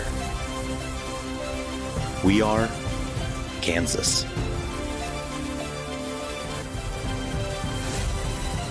We are 12 News. They say it takes a village. Come together and support local businesses in our neighborhoods. When you contribute to local shops, more money goes back into the economy. Shopping local makes our state stronger. So give back to the communities you love and watch our businesses and communities thrive. Shop local and be Kansas proud. We are following a breaking update. Every day, all day, stream the stories that have you talking near and far. Whoever is behind the wheel of this bus is not stopping. From hundreds of local reporters and meteorologists spanning the country. Chaos here this morning at the UW campus. Search LNL for the all-new Local News Live streaming app. Make yourself known now. 310-01 in traffic pursuit. Oh my God, here. Investigate TV Plus begins with real people. We investigate stories that impact you. And inspire change every day. Something is broken. Real problems. Why are they hiding it? And real solutions. My daughter was dying in front of me. What was your reaction when he said that? Investigate TV Plus, weekdays at 3:30 p.m. on KWCH. Sometimes people tell us, I don't get it, it's just tea. But let me tell you, we are so much more than just tea. With more than 25 flavors, the possibilities are endless. Come on in and try them all for free to find your favorite or get us on the go for your busy lifestyle. And don't miss happy hour every day for half-price cups of tea. So the next time someone tells you it's just tea, tell them to come by and find out why we say drink tea, be happy. Mornings are busy. We're here to make your mornings better. We report the stories that affect you. 3 more hospital lies from contaminated apple juice just a day after the FDA issue a recall. We're here to make your mornings better. Closing east and westbound lanes of K96 for repairs. With 12 News, you're prepared for your whole day. Scattered thunderstorms across the state into the afternoon. Stay a step ahead with 12 News this morning on KWCH and KSCW.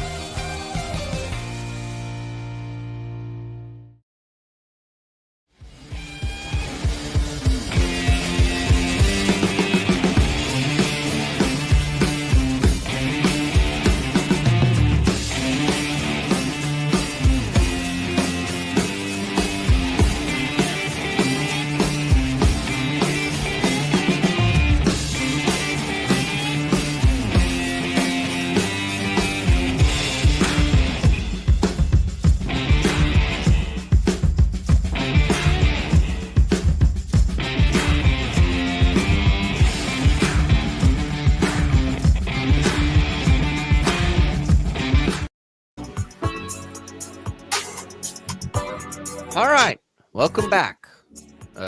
Busy last couple of segments, so we've opened the IHOP hotline back up to you at 869-1240. Leave us your video comments as well on the video streams, wherever it is that you take them in. Well, you do that on Facebook, on YouTube, on X, on 12 News Connected. Rick says on YouTube that Coleman Hawkins, very average at Illinois. Certainly didn't feel like the highest paid player type numbers at Illinois, but we'll see.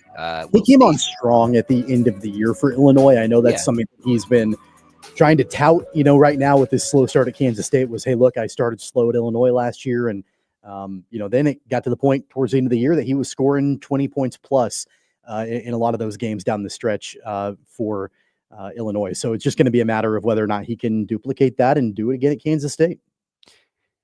I don't know.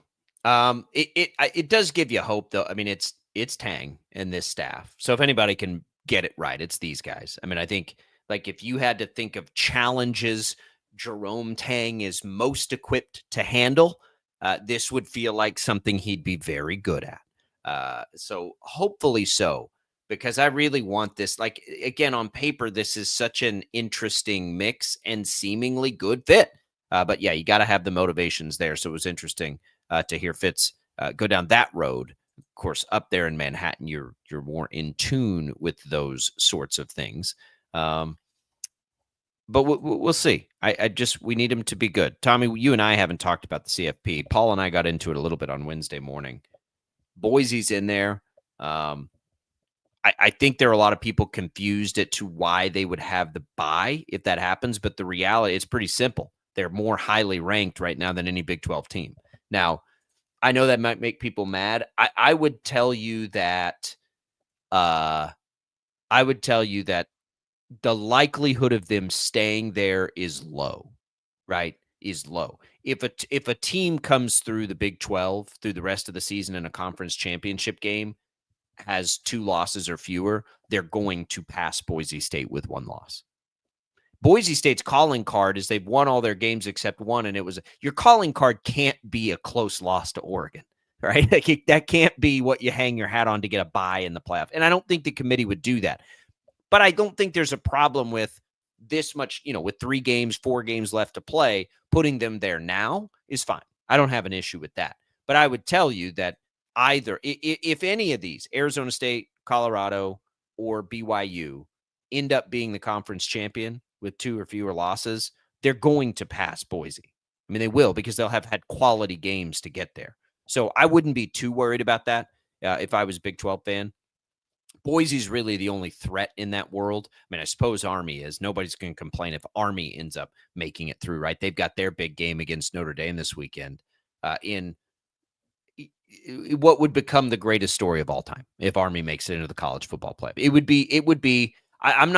That's not even hyperbole for me. If Army made it into the debut CFP, it would very likely be the greatest college football story of all time.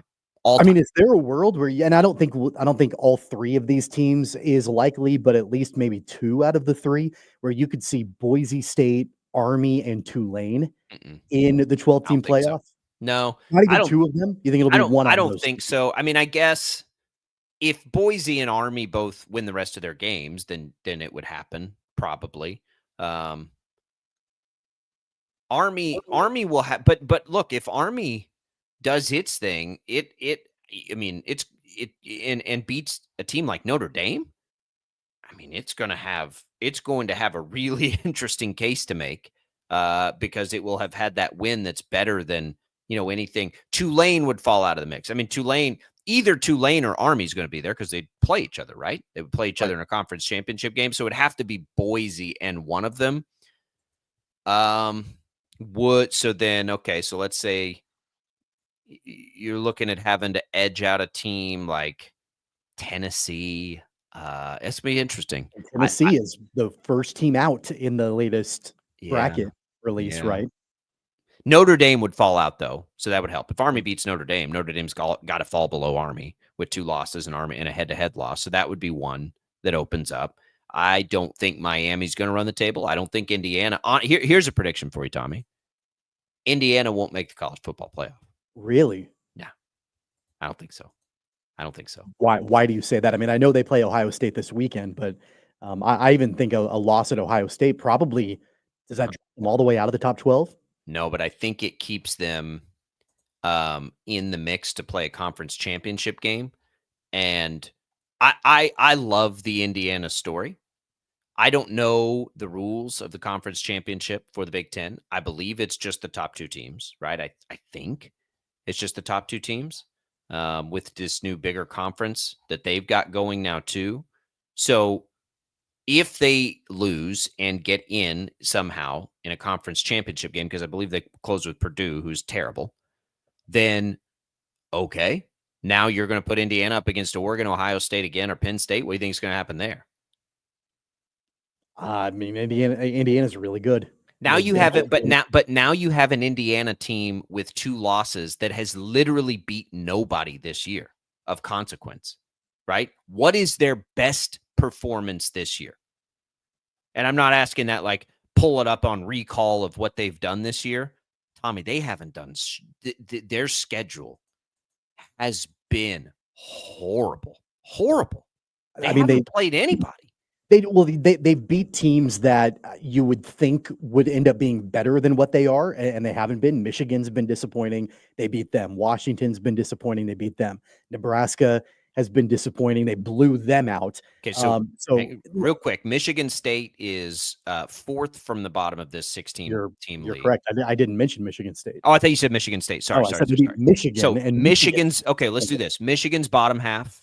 Nebraska's bottom half. Right. Michigan State's bottom half. UCLA's bottom half. Washington's right in the middle of it. They beat Washington. Yep. Yeah. That's your signature win against a 6-5 team.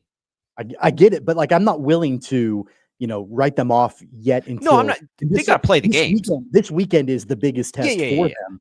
And, look, like this is going to be the opportunity for Indiana to say we belong, we are legitimate, or 100%. we played nobody and they're I love it. And I hope they do. I hope they get there. Although I'm rooting for Will Howard too, so I don't know. What I'm saying is Indiana better hope they don't get in the Big Ten championship game. That would be my prediction. And I predict that they're not going to make it because I think Ohio State's going to beat them and beat them by 2 scores or more. And then I think if they play the conference championship game, the same thing's going to happen, whether it's Ohio State or Oregon or Penn State or whatever it is. And now you're looking at a 2-loss team, and there are going to be lots of 2-loss teams that literally their best win is against a what could be like a 500 team. You can't put that team in. You cannot put that team in, because what if Indiana and Tennessee played at that point and they both got 2 losses? Or what if Indiana played Georgia and that's the resumes you're stacking up against each other?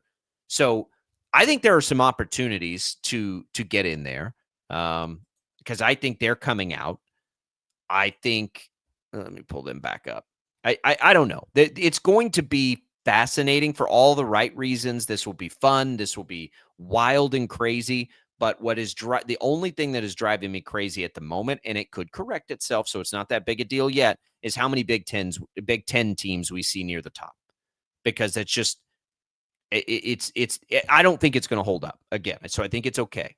But man, there's no way that league should have 4 of the top 5 teams based on how bad most of that league is. That's silly to me. None of these teams have a bunch of great wins. Oregon is fine because Oregon has the win over Boise. But the others, they just haven't played anybody. I mean, Penn State has played some opponents. I mean, Penn State's had a better schedule than, like Indiana has. Right, yeah. For sure. And I think that's going to be part of it. I look at it more, and I understand the point about the Big Ten, and I don't disagree overall. I'm looking at it more from the perspective of the Big 12. I mean, the Big 12 is on the fast track to one team, and that team, whether it's BYU, Colorado, or otherwise, being the last team in to the CFP. I mean, the committee, at least at this point, I mean, they're valuing a Boise State team over BYU, over the Big 12. And that's a bad loss for BYU to lose to Kansas last week. It's a bad loss for them based on Kansas's record, and Boise State losing to Oregon, that was their best loss. So, I think that from the way when they released this on Tuesday night, my first thought was, man, regardless who the Big 12 team is, that ain't good. That ain't good for the Big 12. I mean, like, they're going to be the last team in. More than likely, they'll be one of them. It'll be the conference champion, and they'll be the last team in. I think they'll get in and they'll get the bye because I think they'll pass Boise. If Colorado handles its business with 2 losses, 1 loss in the league, they're gonna pass Boise. BYU is the one I worry about doing it because they just haven't looked that impressive in their wins. Arizona State doesn't have the staying power. Man, if you look at Arizona State though, like Arizona State lost the game without their quarterback.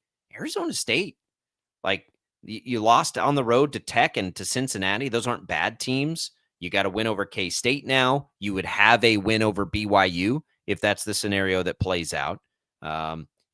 Kansas, if they finish strong, like they've got some decent quality in there. And one of the losses, they didn't have their quarterback. I think all of these resumes are better than Boise. Boise has a close loss to Oregon and a win over UNLV. Like, that's their resume. So I think they're passable. I think the Big 12 is going to be okay. Are they going to lose again? I doubt it. I mean, they're going to beat Wyoming. No, I don't think they're going to lose again. No. You know what? Like so they would need to be leapfrogged, and Boise State doing nothing to hurt themselves, other than just a weaker schedule. I mean, and they can't control that. So, my first thought, but the Big 12 champion will have the benefit of playing that conference championship game. You're giving the committee far more credibility and trust than what I give them. I mean, like, they've clearly shown right now that they do not value the Big 12. They did that with the rankings. They do Let not. me ask you this: scheduled Boise State team in the Mountain West over BYU, Colorado, Arizona State. Is that that's not going to change. I don't think that's going to change. They put Boise State in that spot for a bye for a reason, and they're going to be hard pressed, I think, to move them out. Yeah, it's hard. You're tasked to find the best team. Would you say, what do you think would happen if Boise and BYU played tomorrow? Because I think Boise would beat them. Okay. Yeah. I mean, you're probably right. I don't know who would be favored. I don't know any of that, but I think Boise is a better team than BYU. The problem for the Big 12 has been BYU has been the best team, even though I don't know that anybody that watches the Big 12 thinks they are the best team. I think, if we're comparing them solely to Boise State, I think BYU, I think it would be a close matchup between those two teams. I think Colorado would probably beat Boise State. Colorado's the team that will jump them if they win all their games. I think Arizona State is probably, they're comparable. They're probably slightly better. I agree. But I don't think the committee values the Big 12 enough. Even if Colorado or Arizona State win out, I don't think the committee values the Big 12 enough to have them leapfrog Boise State. I just think they value Boise State more, and they don't have a lot of respect for the Big 12. I think they value them more right now. And here, it gets a little confusing for me. The committee obviously values the SEC, right?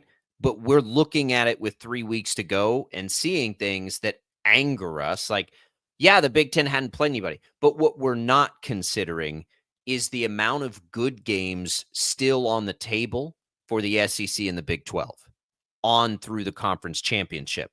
So what will, I think, ultimately make the committee put the Big 12 back on top of Boise, assuming there's not a chaos scenario, right, where all of these top teams lose another game, which is possible in the Big 12.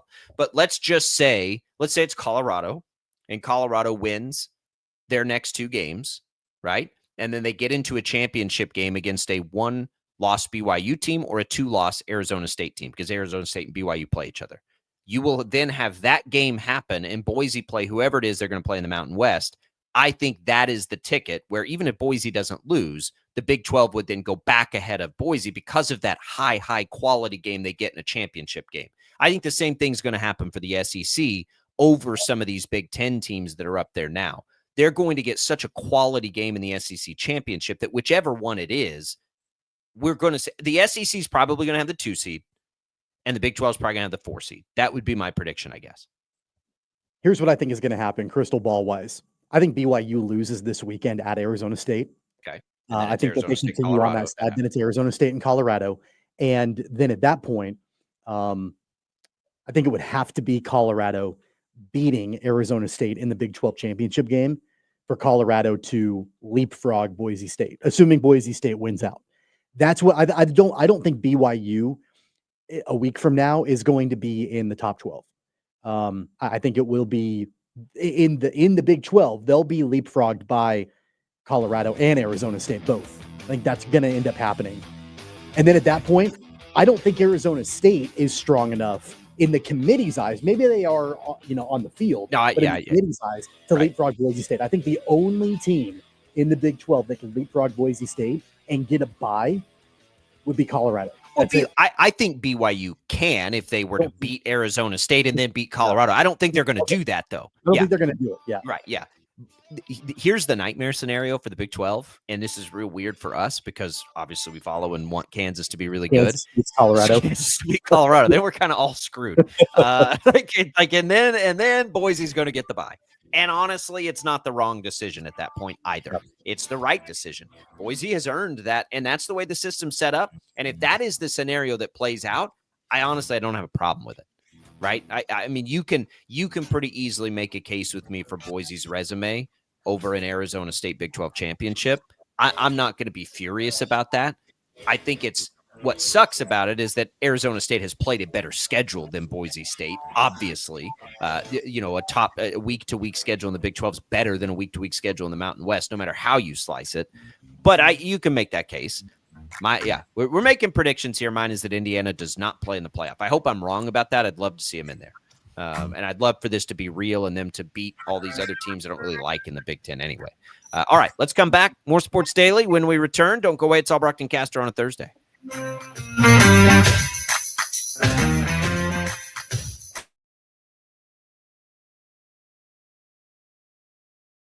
Just because it's 4 o'clock doesn't mean your day's wrapping up. Get the facts first on 12 News at 4. It doesn't matter where you are. In the office, on the road, or on your couch, 12 News is everywhere. bringing you the story as it happens, catching you up on everything you need to know, and giving you your first look at the next 10 days from Storm Team 12. Watch weekdays on KWCH and KSPW. 12 News at 4. Facts first. Hey, Wichita, Jim Rome here. Celebrating over 25 years as the #1 midday sports talk show on Wichita Radio. Find out why. Tune into The Jungle, weekdays 11 until 2 on 97.5 and 1240 KFH. Sometimes people tell us, I don't get it, it's just tea. But let me tell you, we are so much more than just tea. With more than 25 flavors, the possibilities are endless. Come on in and try them all for free to find your favorite or get us on the go for your busy lifestyle. And don't miss happy hour every day for half-price cups of tea. So the next time someone tells you it's just tea, tell them to come by and find out why we say drink tea, be happy. Clouds are not just the canvas of our imagination. They tell a story. Clouds affect the events of your day. Sometimes they growl, sometimes they inspire, but they're always the messengers of nature's mood written in the sky. Storm Team 12 understands the language of clouds. We're dedicated to decoding their message so you know what to expect. Behind every cloud, there is a story waiting to be told. Trust Ross Jansen and Storm Team 12, alerting you first to the impact on your life. When you need help, remember, you're not alone. We are here. We are neighbors. We are together. We are Kansas.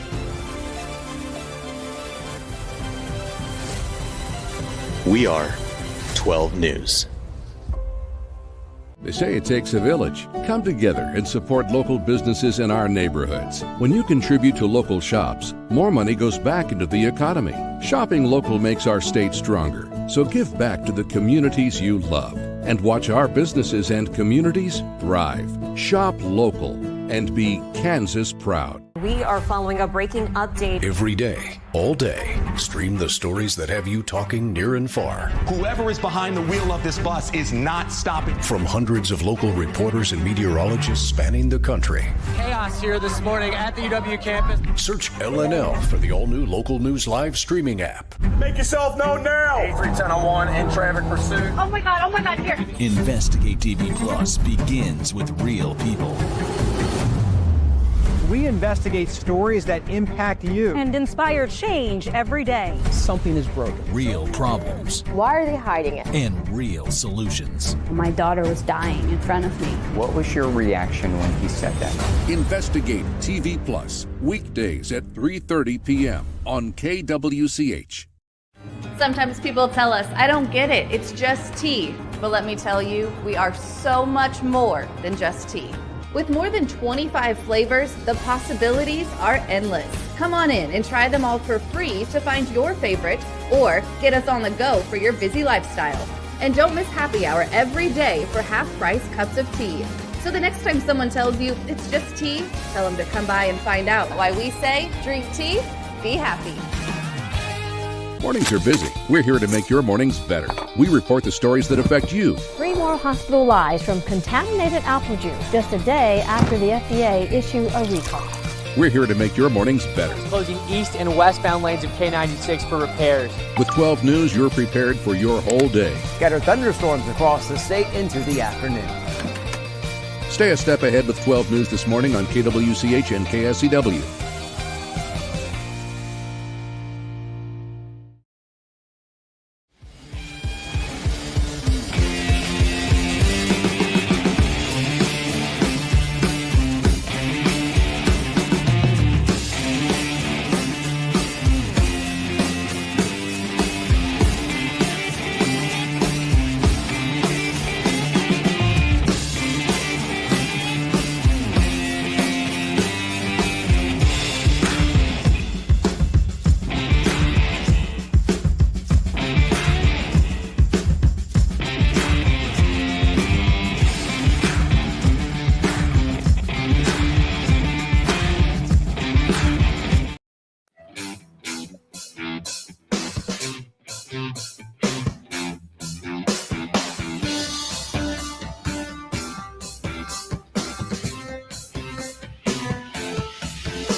All right, welcome back in, everybody. Tommy, Chiefs, Panthers. We'll get into it with our picks tomorrow. Just real quick, injury news. It sounds like Minihue and Pacheco are going to play. Just trying to recall some, because the Chiefs talked yesterday. Just trying to recall some of what they talked about. You know, they kind of say the same thing every week when they're previewing opponents. So you don't get much out of that from the Chiefs ever. Like, it's kind of funny. Andy Reid literally says the same thing about every team he talks about, like word for word verbatim. Panthers have won a couple of games in a row, certainly are playing better.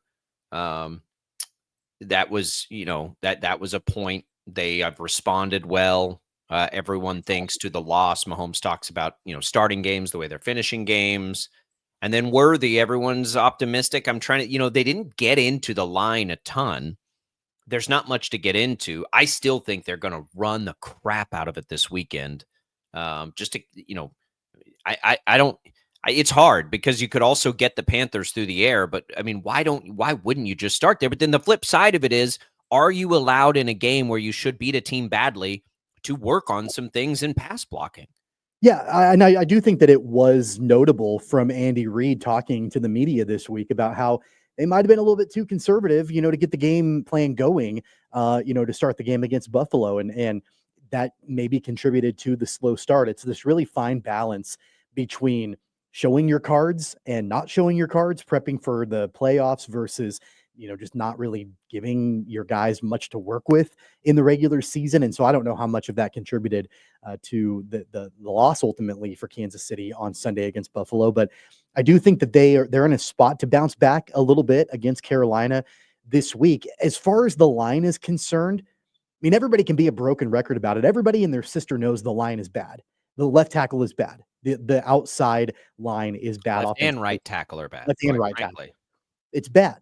It's not going to get any better. There's just, there's not a silver bullet that can come in and improve it this season. There honestly just isn't. That was a miscalculation by Kansas City going into the season that they could run with Morris and Suamataia. It just is. It is what it is. It's just the fact of the matter. So I don't know if they're just kind of resigned to the fact that, look, like, we just have to deal with it. And we have to try to work around it. We have to try to do things to, to offset, and mitigate the issues that we have at that position. Because otherwise it's like a broken record over and over and over again. And there's nothing that they can do to make it any better.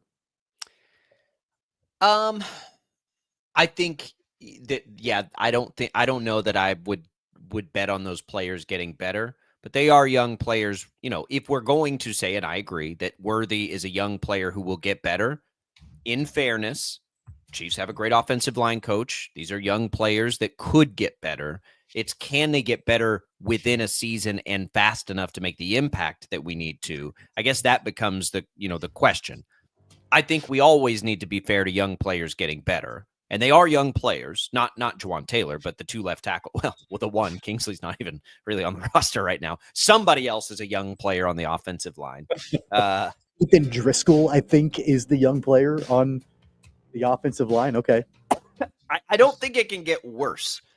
So put him out there. I mean, it has been so bad that it is hard to imagine it being worse, right? Like, that's the thing. Like, could it be worse? I don't know. That's how bad it's been. We'll see. At least it's the Panthers. It's fine. Chiefs are still going to win the Super Bowl. At least that's what I'm picking for now. 869-1240. We're coming right back. More Sports Daily right after this. Here's a bright idea. Just because it's 4 o'clock doesn't mean your day's wrapping up. Get the facts first on 12 News at 4. It doesn't matter where you are. In the office, on the road, or on your couch, 12 News is everywhere. Bringing you the story as it happens, catching you up on everything you need to know, and giving you your first look at the next 10 days from Storm Team 12. Watch weekdays on KWCH and KSPW. 12 News at 4. Facts first. Hey, Wichita, Jim Rome here. Celebrating over 25 years as the #1 midday sports talk show on Wichita Radio. Find out why. Tune into The Jungle, weekdays 11 until 2 on 97.5 and 1240 KFH. Sometimes people tell us, I don't get it, it's just tea. But let me tell you, we are so much more than just tea. With more than 25 flavors, the possibilities are endless. Come on in and try them all for free to find your favorite or get us on the go for your busy lifestyle. And don't miss happy hour every day for half-price cups of tea. So the next time someone tells you it's just tea, tell them to come by and find out why we say drink tea, be happy. Clouds are not just the canvas of our imagination. They tell a story. Clouds affect the events of your day.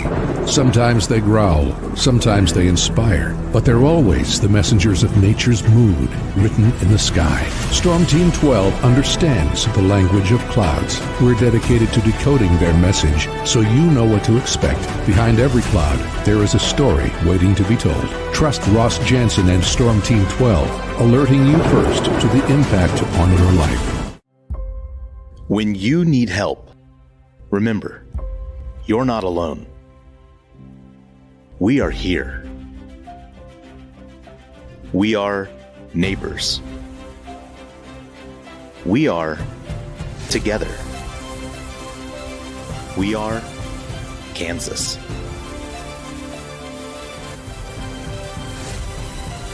We are 12 News. They say it takes a village. Come together and support local businesses in our neighborhoods. When you contribute to local shops, more money goes back into the economy.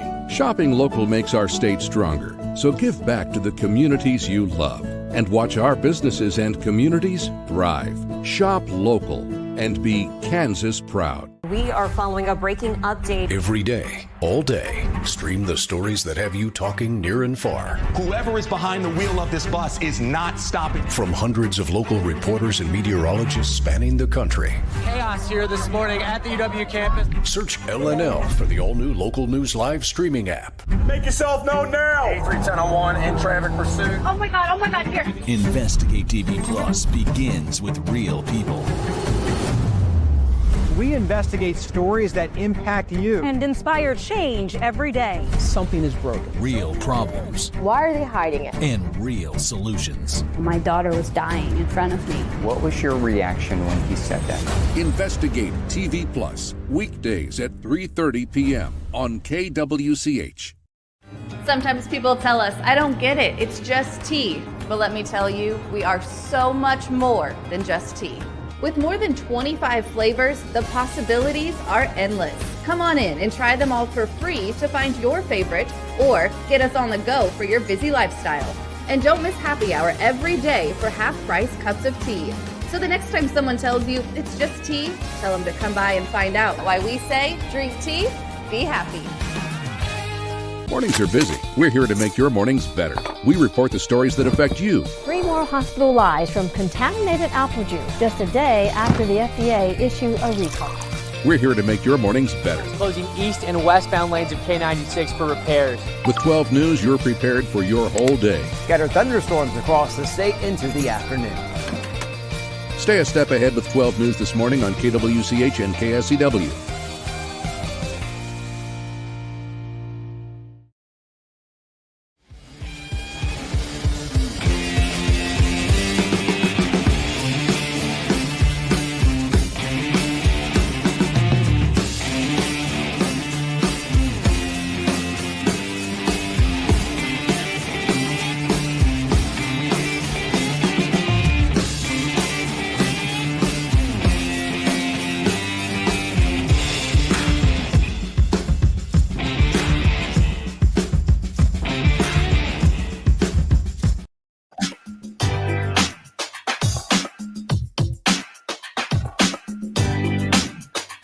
All right, that's it for us, everybody. Enjoy Thursday Night Football tonight, everybody. It'll be for you weather crazies. Looks like cold, rain, snow, wind, all that stuff. Steelers, Browns, AFC North, just like some people like it. 6:30 Westwood One coverage begins. Regular programming throughout the day here, including Bob and Jeff locally 2 to 4.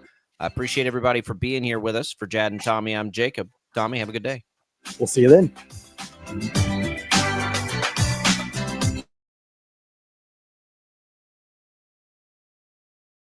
Just because it's 4 o'clock doesn't mean your day's wrapping up. Get the facts first on 12 News at 4.